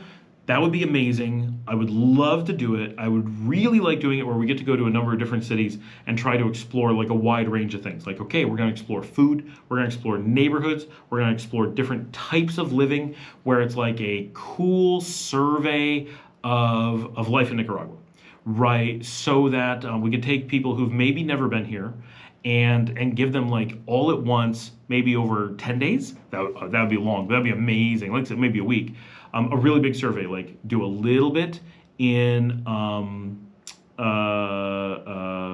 Managua, and be like, here's a little bit of urban living for like 2 days. And then, okay, we're gonna go to Granada, and we're gonna be tourist for a little bit. But you can see where you can live in Granada too. So tourist with an eye towards maybe you wanna live there. And then do Matagalpa or Esteli, and be like, here's what mountain life can be like, and completely different vibe. And then down to Leon and the beaches, and do stuff there, and kind of see things in between. Here's the transition of the country as it goes from here to here. Maybe stop in the country and eat somewhere. Try different types of restaurants, different types of things, get a little feel for here's what the cities are like, here's what the country's like. Because trust me, being in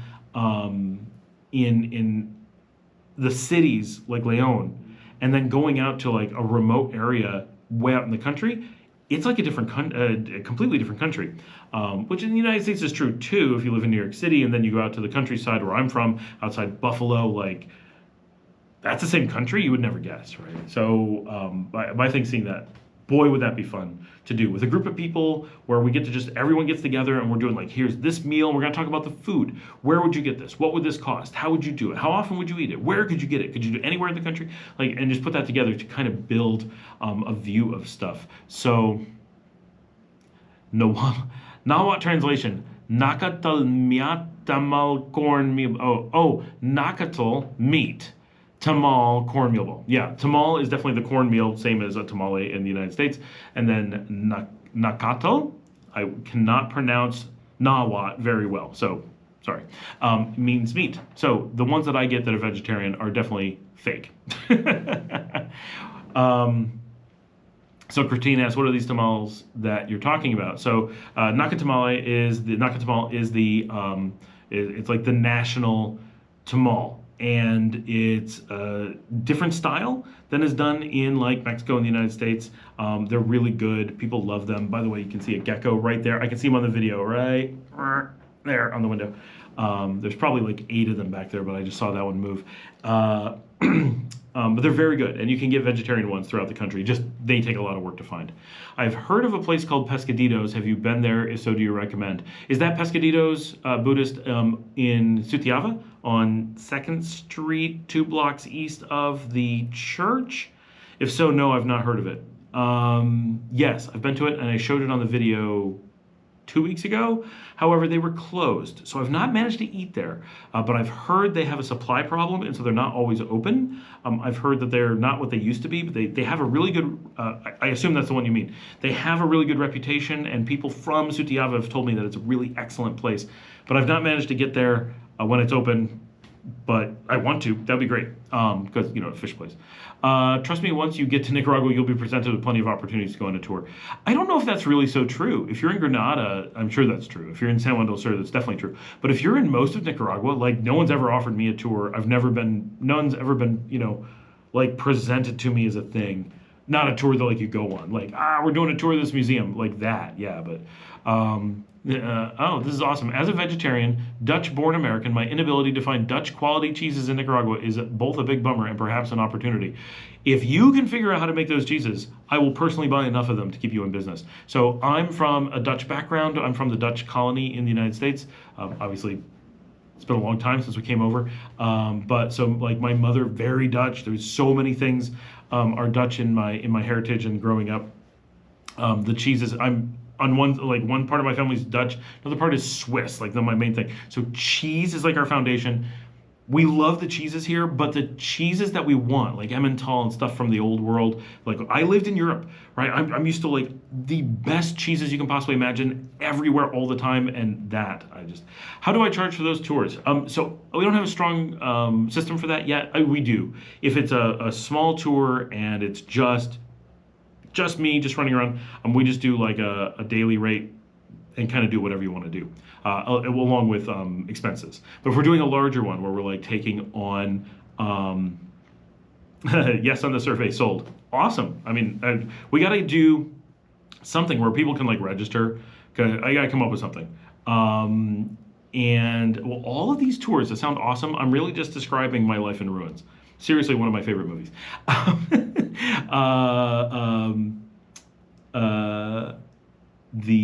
am I distracted by? The cheese. It's really hard to get good cheeses here. A few exist, but you really got to work hard. There is an opportunity to bring them in. Be very hard. This would be a huge challenge. To make them here, my gosh, I don't know how you would do it. They struggle to do a lot of that stuff. But if we were to do a larger tour with like 8 to 12 people, which I think would be amazing, because like everyone would hang out and be like this big group thing, and we like be a gang and go around and see stuff. And we could do like museums. Like I love doing the museums. That would be super cool too.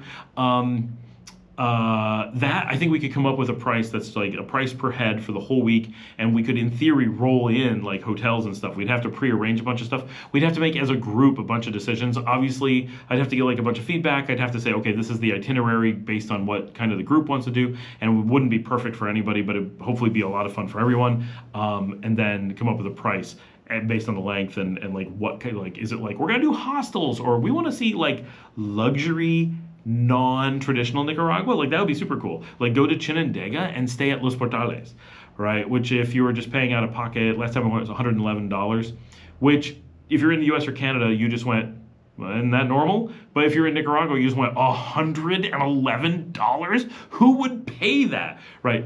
So that's where, but there's like amazing hotels where you could go do that. So we could go to like different cities and stay in like the super luxury, like La Perla here, which is like $150 here in Leon. But, you know, big marble, like, or the Convento, like beautiful places, like the place is a museum. Literally, it's a museum that you get to stay in. Like, that'd be cool. You just laminate your tour options and walk up to Gringos and find on the street in Granada. Okay, yes, those tours, that is what you were thinking of. Yeah, those are everywhere. Bonnie's Adventures, right? Oh, yes, that tour sounds awesome. I agree. It all sounds amazing. I would have so much fun doing that. And we'd bring, Marcelo would come, and we'd have someone who can like, you know, we could do street food all over the place. We could do like, I would like to do like a sampling, like a little bit of street food, a little bit of fancy thing, a little bit of museum, a little bit of cultural thing, a little bit of seeing neighborhoods. Because each city has like a different opportunity for, there's some like things that are repeated throughout the country, of course. So it's like, I've seen this neighborhood in this other place. But then there's other towns that have really unique neighborhoods. And so going to like downtown Granada, no one else has a downtown Granada. Or going to Los Robles or Santo Domingo in Managua, nothing else has that. And we can explore a little bit from there. And we could do nightlife stuff. And the people who don't want to do it can go sleep. But for most of the group, it'd be like, okay, we're going to go see like a live show in this town, go to a bar. It's going to be loud, bring earplugs, like, let's do it. I wish you could thumb up some comments. Yeah, I don't think you can. You can do like a thumb up for the chat, but not for the comments. I had a random taxi driver try and sell me a tour, but yeah, it's mostly a San Juan del Sur and Granada thing, yeah. My father is on for everyone. Thomas Miller just said, yes, this is Dad, just wanted to say hi. This is my father in New York for whom I make the show so that he can stay connected. And he's actually on the show today. That is really cool. Dad, there was actually talk about finding a cheap VR headset. Someone found one. I think it's the kind you have to put your phone in. I was not completely clear on that, but it was $40 on Amazon. I'm going to find the thing in there later. But But my dad is on. That is really cool. It's really late for him because it's like 10 o'clock at night where he is. Axel Foley says, "Hi, Scott. I've been so busy these last months that I haven't had time to post or look at your videos. I know I haven't heard from you in forever. Hope all is well with you and the family." Yes, all is well. I see you stepped up your game going live. Awesome. Yeah, I've been needing to do this. Honestly, we spent $500 on the equipment to do this, like the broadcast board, which, I can show you today. Let's move this really bright light. Sorry. And we're going to spin around. You're going to be this. This is what you probably can't hear me. That is what makes it all possible. That is the Atom Pro Mini, Mini Pro, or whatever, Black Magic broadcast board. That is meant for television stations to do broadcast. And I can, at some point we're going to do this, but I have to have an accomplice. So I can hook up 4 cameras, and I have cameras, right? You've seen multiple ones on the show. Hook up multiple, and we're going to really do it and like really hook up the audio and have someone else operate the board. So I can just focus on doing the live stream and I'll have the comments like right here. And I'm getting more and more. Like today we're testing the GoPro for the wedding. So this is not me seeing how well I can do, although I'm liking this angle. Like there's a lot of potential here. But I've changed things. So I have, I'm going to show you as well. So I'm going to lose audio when I do this. I'm going to turn the camera around and show you my monitoring station. I'll move my things, I'll get knocked over. Let's give you an idea of what I'm looking at to know what the show looks like for you guys. Now, I've only got 1 camera hooked up, but if all 4 were here, you'd have all 4 cameras on here and multiple mics all being monitored.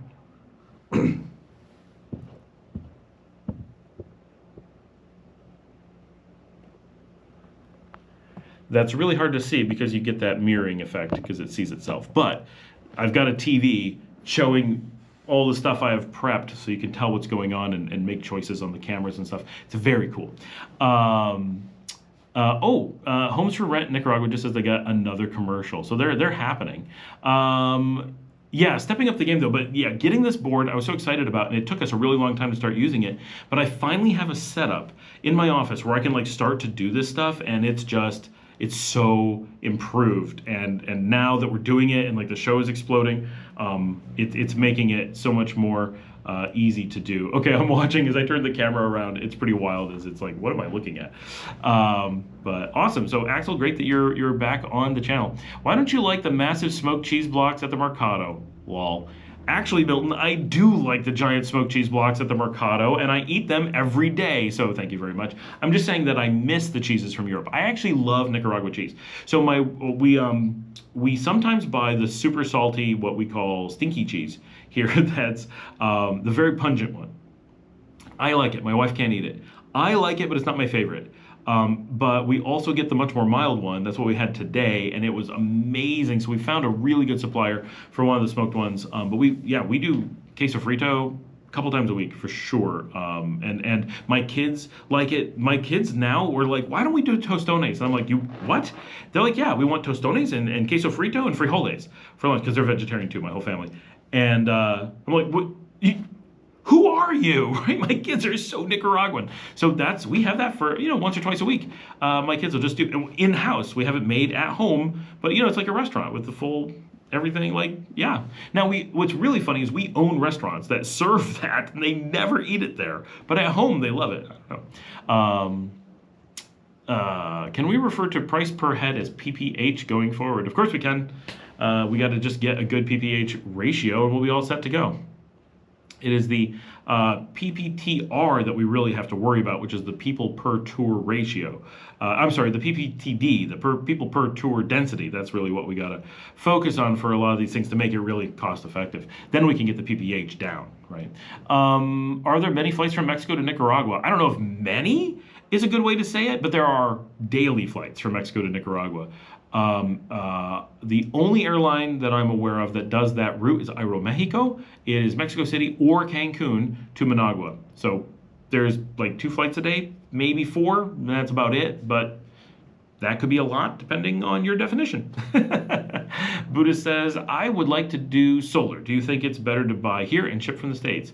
It is absolutely not better to buy there. We get much better solar than the United States does.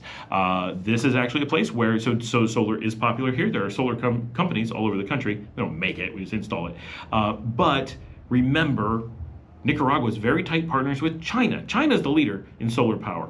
So if you want to do solar here, you just order it from Alibaba and it ships directly to the port of Corinto, and you get more recent technology at lower cost than in the United States every day here. So solar definitely is one of the things you want to buy here.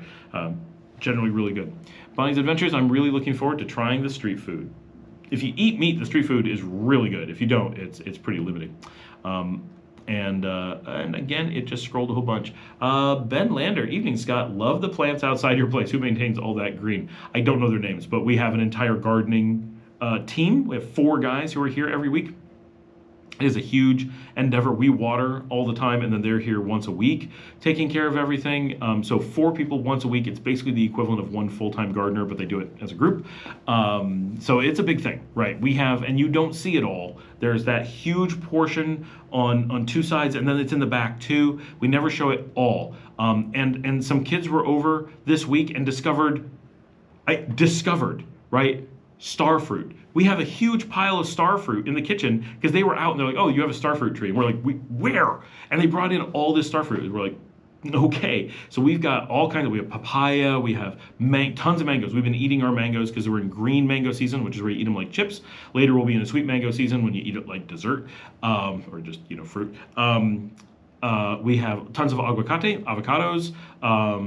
We have a lot here, and limes, of course, bitter oranges, those are pretty much everywhere. But you can't see it all. Like at no point, even with me doing the videos in all the different places, there's so much garden. But yeah, we have an entire gardening crew that does that. It's a big thing, and it's not terrible. We pay like $40 or $50 a week, which when you consider it's 4 people once a week for an entire day, it's good. Hi, Scott's dad. Yay. Hello, Mr. Miller. Thomas Miller, your son is amazing. Oh, yay for Scott's dad. You guys are awesome. Bonnie's Adventure. I was looking at the new Naivete store, and they say that VR headset is no longer available. I bought this one this week. Yes, you put your phone in it. There were a lot of similar on Amazon. I don't think my dad wants one. I mean, he's here, he can say. I don't think he wants one that you have to put your phone in. I think he wants a standalone because it just makes life a lot easier for what he wants to do. Yay for Scott's dad. I was looking at wow, on your setup. Oh, thank you. Yeah, the setup's kind of, I did this a lot, right? Like, so first of all, I used to be a professional photographer. I have a dozen channels, and some of this setup is here because of my work, right? So like I have a really good computer and a couple monitors and a bunch of setup because of my job. But then I have like the studio lights and the other studio lights and the other studio lights and the cameras. And then, so the TV was not for this. The TV is actually the house security cam system, but I just stole it for this, and you just plug both in and you can flip back and forth. Because that's what all these wires on the wall that you see sometimes, that's actually the security system. It just happens to be in my office because where else are you gonna put it? And we haven't put the curtains up here yet. But like the broadcast board and stuff. Yeah, some of this, I do have like some pretty cool equipment, and I'm very happy with it. I don't know what to tell you. Yeah, it's a little bit spoiled on that stuff, but it's pretty cool. We love Scott's shirt. We are sure he misses 20 degrees. Do you mean the shirt I have on? I mean, I do like this shirt. It's one of the new ones that my wife got me. Or do you mean the show shirts, which I need to get a lot more of? Are we all invited to the wedding? I mean, it's not my wedding. You can ask Alan. He's on here sometimes on the live stream. He's probably not tonight because he's busy. But it's going to be broadcast on his Facebook page, not on here. So I don't think so. My dad says, yeah, he really is. He's always been this way. He drove his mom and me crazy. Thanks. Yes, I did. Yes, I did. And now I have my Luciana, who's exactly me. Ben says, sweet setup, man. Yeah, trust me, this was 3 years in Nicaragua. I'm tempted. So I just went back and watched some of the shows from like July of 2021. And I gotta say, 1, my beard was terrible. 2, I need to wear a hat. Like, I can't be doing shows without a hat. Like, I don't have a problem being bald. I'm bald, people. Like, I'm not hiding the fact that I'm bald. And like, during the day, I don't wear a hat around the house. But when I'm on the show, I need a hat on. Like, when I'm on camera, I don't look good without a hat. I look weird. And then I was filming in our manager office basement room of the hotel because it's the only thing I had, and it is so terrible as a filming location, and I don't look good, and like I'm so awkward on the camera, even though I'd done it for a long time. Like I had not like gotten my feet under me for doing this at all yet. Wow, that was rough. But back then, I didn't have any quality setup. I didn't have a tripod. I had like one GoPro 9 that I had just replaced because my first GoPro 9 was stolen. I had no lights. I had to do it during the day by a window. Like it was so limiting. Now, when I have to, I can record at night. Now, when I can do live streams. Like we slowly have built this up. This has been quite seriously 4 years of just constantly, okay, here's the next thing I need. Okay, here's the next thing I need. And now, like with this last shipment of stuff that Paul brought in from Miami, which included that little, this little thing, and some of the microphones, and a whole bunch of the cables. Like that was a big thing. Well, a whole bunch of the HDMI that's making this possible. I didn't have enough HDMI cables to hook this all together. And new studio lights, and just and the good Fuji camera. Oh my gosh, I love the Fuji. But putting all that stuff together, just enough came in this last shipment that it's like I can almost do anything. Like I can arrange things, I can modify things, I can do different styles of things, and that was the leap that I feel we needed to really take the show to another level. Now, real quickly, because I took the time to make this, and no one got to see it because the show was a little bit goofy on how it did some things. I'm just gonna pop up this picture because I made this picture for doing Nicaragua Live, and I just love this picture.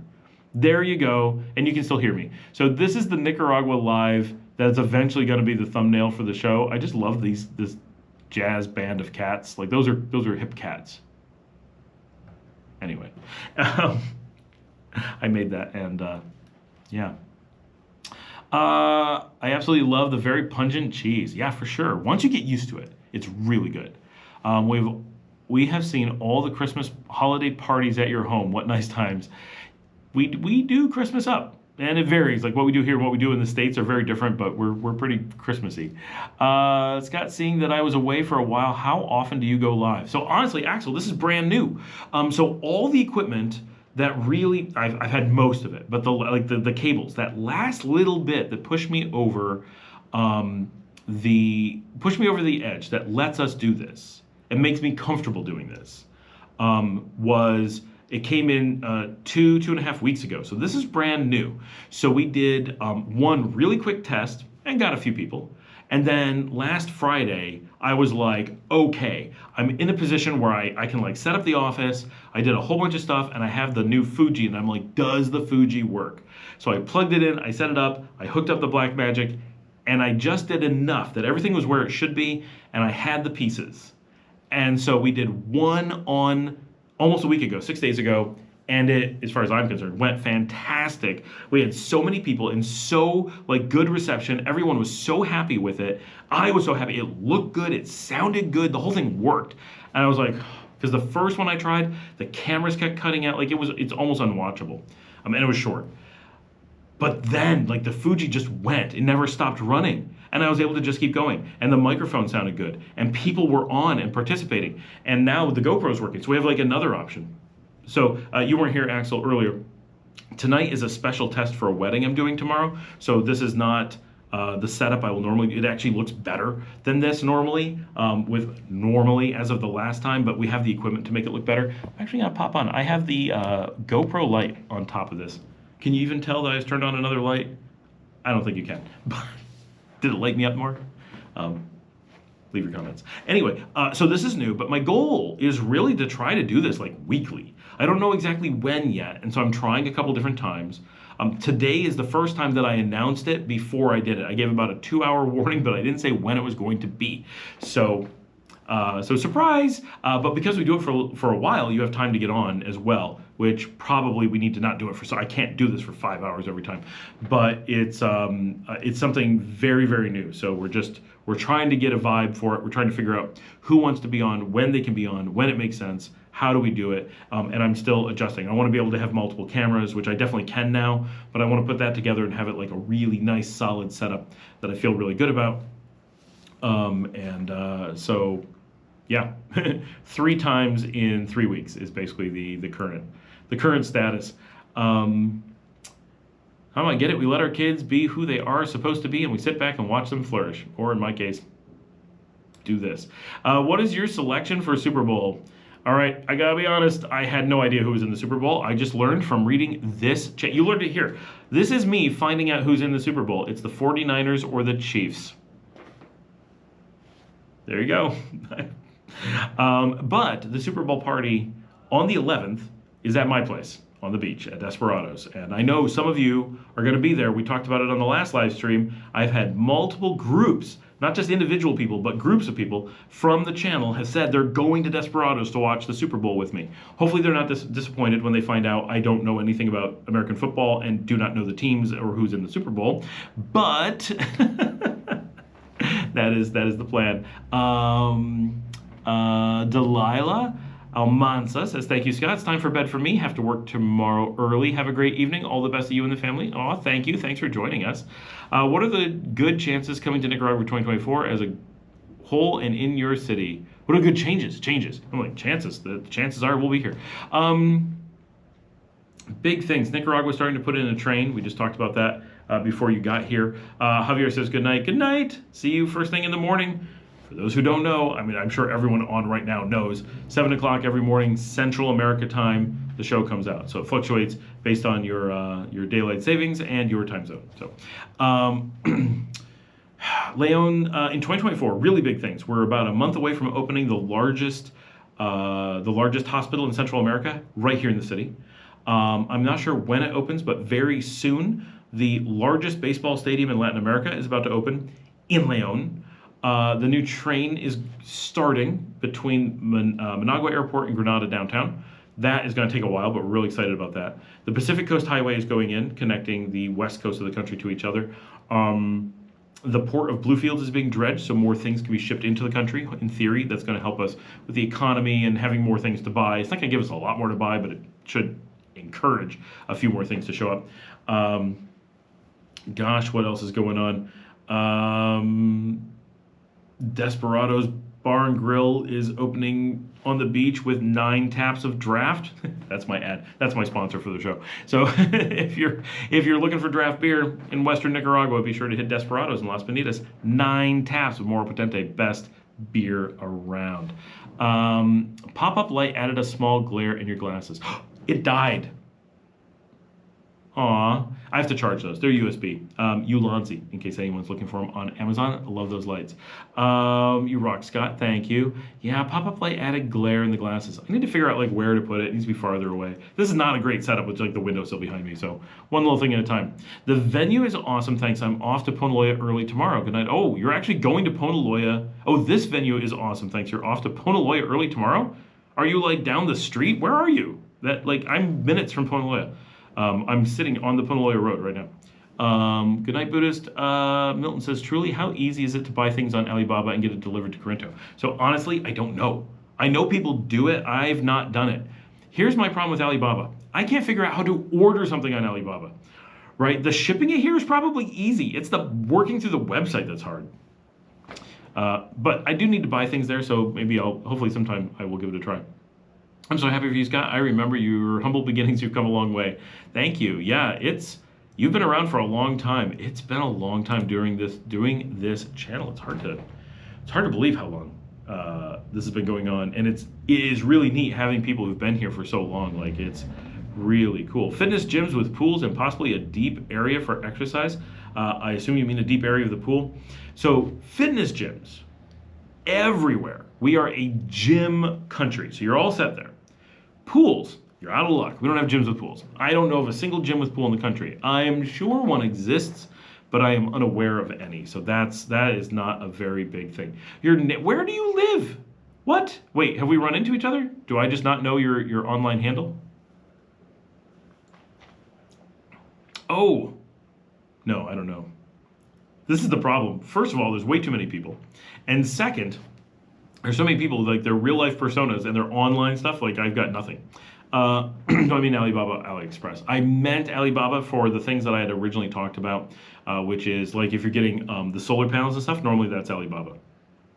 If you're ordering normal stuff, like a camera or some, I don't know, some specialty, then it's gonna be AliExpress. typically. But I don't know how to use either, so, you know, grain of salt and all that. But in theory, you might use both.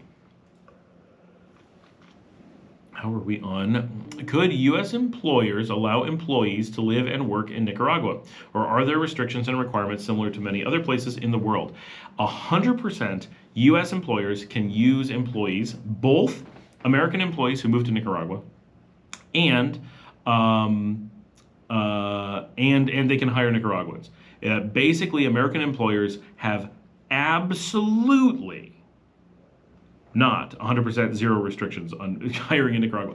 You may not have any involvement with the gold mining industry, period. Other than that, as long as you're hiring people for call centers, finance, engineering, graphics design, anyone who works in the United States is just going to be based here, anything like that, you are 100% able to do that. Both the United States has zero problems with you doing that, and Nicaragua has zero problems with you doing that. In fact, Nicaragua would be like, what can we do to encourage you to do this, right? They love it. And I say that I am an American employer who employs Americans that have been moved to Nicaragua and employs Nicaraguans. Every scenario you can likely come up with in the range of what you just asked, I am someone who am doing and have done for a long time. So I'm extremely versed in this. And in fact, I am an employee of an American employer in Nicaragua. So I am a living example of the situation you're wondering about. Axel says, I'm a lager beer drinker. What's Nicaragua's best? So lager is a great category, right? There's only two types of beer. Lager, which is bottom brew yeast, and ale is top brew yeast, and that's it. All beers are one or the other. So lager is a giant category. With the most well-known lagers are going to be in the United States are going to be like the Bud Lights, the Coors, the Miller Lights, any of those. Like those are all lagers. And then so are stouts, right? So your Guinness is also a lager, and I believe, yeah, should be, and because it's a stout. And so you have this huge, because stout is actually a porter. It's just a stronger porter. Oh, I lost another light. That's okay. We're running out of the batteries here. So the main light is not on battery. That's wall powered. So you have this wide range of lagers. Lagers can mean any number of things, and generally lager versus ale, most people can't tell them apart because all styles can be made using either type of yeast. But the lagers that when people say lager, they tend to be leaning towards the porters and the stouts. If you're looking for the best really dark lager in the country, it's definitely Lato Oscuro from Moro Potente, and of course you can get that, as with all Moro Potentes, on draft at Desperados out on the beach, or once in a while throughout the country. It is the only dark stout of its nature available on the market in Nicaragua. So if you go into like Cajun, the shrimp place at the mall, right? They actually have Moro Potente on tap. They only have 2 taps, not 9, but they always have Lato Oscuro as one of the 2, because it's when people go looking for Moro Potente, they're normally looking for something really dark like that. Oh, I had 3 lights all lose power while I'm doing this. That's how much I've done. Okay, you drink Heineken, so you're leaning towards lights. So if you're looking for that, the traditional one is that you're going to be looking at Tonya. Heineken is normal. So yeah, like Tonya or possibly Victoria Classica. I prefer, if I'm going to drink that type of lager, I prefer a really light one. So I like Tonya Light. That is my favorite. Everyone laughs at me for that. I don't know why, because it's really good.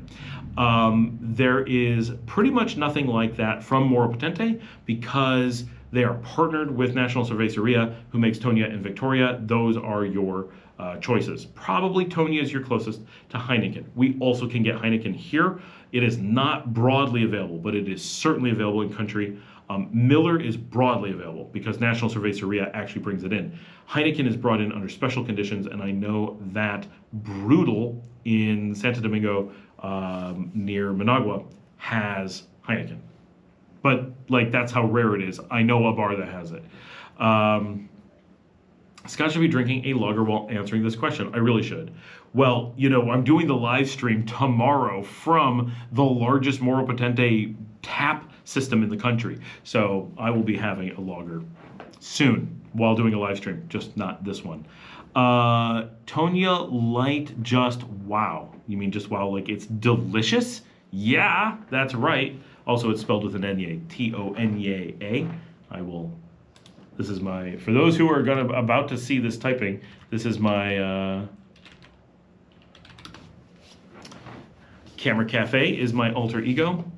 That's the one I'm talking about. Make sure you go follow that channel. We got to get that channel to 500 subscribers. We can do it. And then it's this really long, dry thing of me talking about sensors and sensor sizes and lens configurations. It'll drive you crazy. But yeah, Tonya Light is delicioso. I love it. I have not looked to see how the channel is doing. We have 24 people still on. This is crazy. In case you're wondering how many people have watched this in total, 207. This is mind-boggling.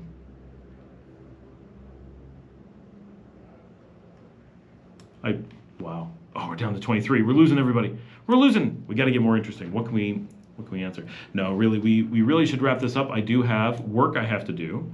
How long have we been on? Where's the duration? We just topped 3 hours. We just crossed the 3 hours mark like we did before, and we just lost another person. So, as I'm, oh, good. Oh, God didn't put me on Earth to win spelling bees. I have a Tonya Light hat. Where'd you get that? I really want a Tonya hat, because I like green hats. Like, the chances I'm going to wear, like, a light blue hat, I don't know, but I do like Tonya Light. I actually don't have Tonya Light in the house. Sometimes we keep it, and sometimes we don't. We have a lot of Tonya in the house. When I'm out, if I can't get a Tonya Light, I actually don't drink Tonya. I drink Victoria. And now there's a new one, Victoria Triple Malt Lager, which a lot of people don't like. It's not my favorite. The bottles are beautiful. They did a really great job with the beautiful bottles, but it's too malty. It's a triple malt, and it's definitely really different for Nicaragua, but it's pretty cool. All right, I will make sure I have beers next time I do it. I always should do like beers with Scott. That'll be the thing. But it's been 3 hours. Thank you so much to everyone who's been on. Save your questions for next time. Hopefully we can do this sometime in like a week. So far, this is a very dangerous thing to say, but my next week is not supposed to be terrible. So hopefully we have plenty of time to be able to do this. Hopefully we get a lot of cool new episodes out. If anyone has topics for the show, I would love ideas. Put them into comments on one of the episodes so they pop up for me. I've been trying to use vidIQ because they're like, we know how to get, topics that people want. And honestly, with me cherry picking the ones that they give me, we've had a really good week for traffic. So people seem to like some of the stuff, but it's really generic. Like, it's like for the newcomers, which is nice. We're bringing in new people. Welcome to all the new people. But for you guys who've been around a while, we also want to make sure I'm not, overkilling some of the stuff. As Esteli versus Nicaragua, I think you're Managua. What city did you mean? Which city has more to offer expats, like Matagalpa? I think it depends what you're looking for. For me, Matagalpa has more to offer, but I haven't spent as much time in Esteli, so I think I need to put more time. Both are pretty good, right? Esteli has less of the big city feel. It is also a smaller city. It is also denser, so that's confusing. Like, so when you're right in it, it's pretty heavy, but it ends at the end of the city. You like walk out of the city center and you're like, whoa, that's grass. What just happened? Like, it's over.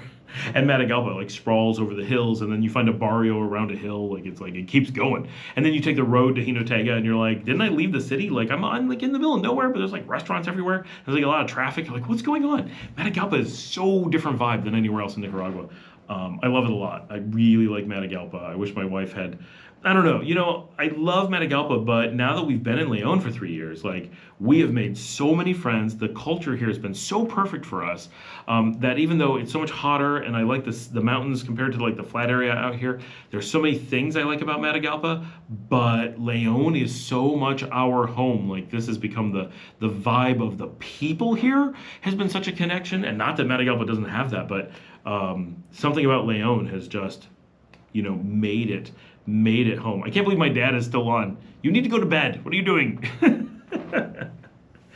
So when I'm going to New York and going to New York, when I'm going to the United States and Mexico, coming up here in just a few weeks, like 5 weeks, I will be able to do a little bit, probably of filming up at my dad's house.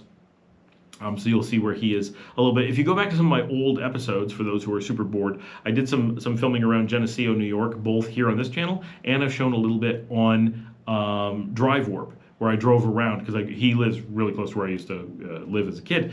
And so I've shown some of that. So you can see where he is and what it's like around there, just a tiny bit, on some of those old episodes. And they're not so old that they're bad, like the really old one from July 2021 that I was watching today, and I'm just like, oh, I can't believe I made that. That was rough, but you have to start somewhere, right? This stream has had more false endings than the return of the king. Good night, Tom. You may be becoming so successful that it's time to differentiate and expand into something for newbies, those who are already in Nicaragua and further along in the process. Actually, that is not a terrible idea. I would be open to ideas about how best to do that. And I don't know how to do that, right? Like that's the other channels. We're on the false starts again. The channels like Nicaragua 360 are so clearly like, this is filmed with a different camera. The physical format is different. And Drive Warp, it's not filmed with a different camera, but it's not real time. It's all time distortion. So it's a completely different feel. So those are like super clear that they're different things, even though they overlap in Nicaragua and Nicaragua. It's just concerts. Which, by the way, we totally got dinged with a copyright thing on that, so I have to be super careful on Nicaragua. By the Eagles, like, come on, because for a few second clip of someone singing Hotel California, yeah. Scott, you're going to Mexico next month. Don't forget to pack the kids. Oh, Bonnie, you were on that. For those who don't know, before I made this show, my original plan, my wife and I were planning on making a travel show together back starting in 2015, and the name of that show was Don't Forget to Pack the Kids. The channel still exists. Some of the old footage is on there. It is really raw footage. Some of it is my, 3-year-old doing her narration of how she likes trains. My kids, unfortunately, by the time they were pretty young, just didn't like being on camera. And once in a while I can get them on, but they just hate it. But it's unfortunate, because we really wanted to make travel shows about traveling the world with kids, and we traveled all over, and we filmed some stuff, and that's why I have the original. Yes, send me a follow-up email for sure. And yeah, it's that is our other channel. So yeah, but our kids are not going to Mexico. They are going with us. They're going to New York.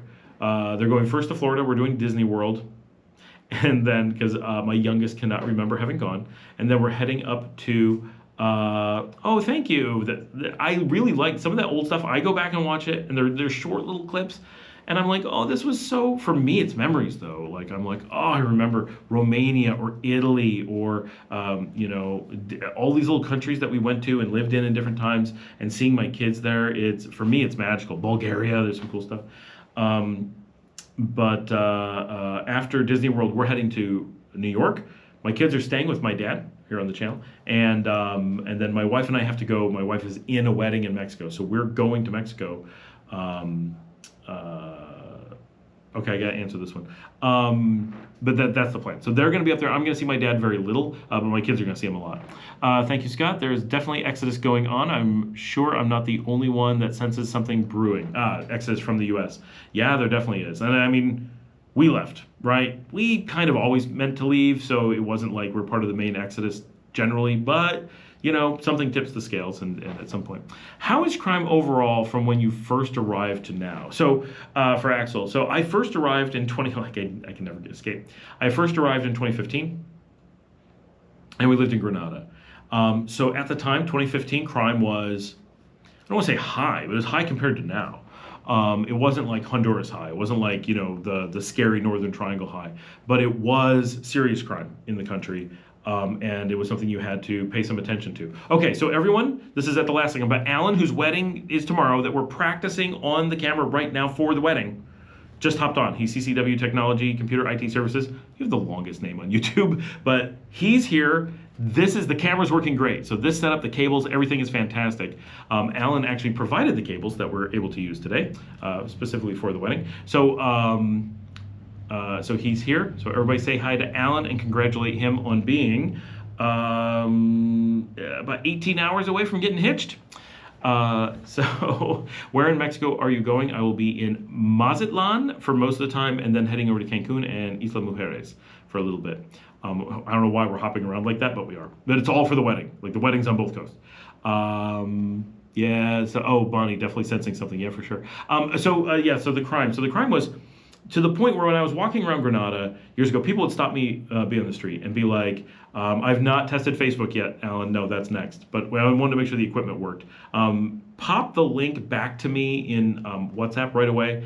Not right away, but now, because so I don't have to search for the permanent one again in the other messages, because then I'll be able to test it here in just a minute. The People would stop me on the street and be like, "You shouldn't be in this neighborhood." And I remember being mad at Galpa and coming into neighborhoods and people being like, "Yeah, you should go." Right? And no one ever pulled a knife. No one ever was like threatening me. They're like, "You're stupid. You shouldn't be here." And I'd be like, "Okay." And I'd leave. And now there's nothing like that. And you guys see how much I walk. When I was here before, I didn't walk nearly as much as I do now. And I didn't carry around a camera like I do now. And,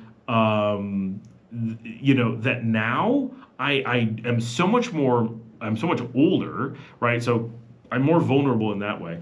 I am carrying around a camera. I am distracted because I'm carrying a camera, because I'm doing things on the camera. And I'm going to so much more, by ratio, dangerous areas, right? Places that are not the city center or not kind of the city, but like far out barrios, extremely poor neighborhoods, places that there's no one would miss me. No one knows I'm there. Like, I really push the bounds quite a bit. And now I sense so much less danger than before. And people don't come up to me and be like, "What are you doing?" It does happen, but I've had less in the last 2 years than I did in months in 2015. So everything has changed. Other people don't sense it as much. I don't sense it as much. You don't see things that look like it would be dangerous. It is a different scene. And in general, Nicaragua was extremely safe. It was not unsafe before, but it was not this is just crazy safe. But now it's starting to feel like Europe safe, right? Like El Salvador has this it's just so safe feeling going on. Gonna test Facebook. Yeah, a bunch of congratulations to Alan. He's saying, "Thanks to everybody. We're going to call it there. I need to go over to Facebook and test the live stream for Alan on that. Before I call it a night, I need to go play video games with my kids.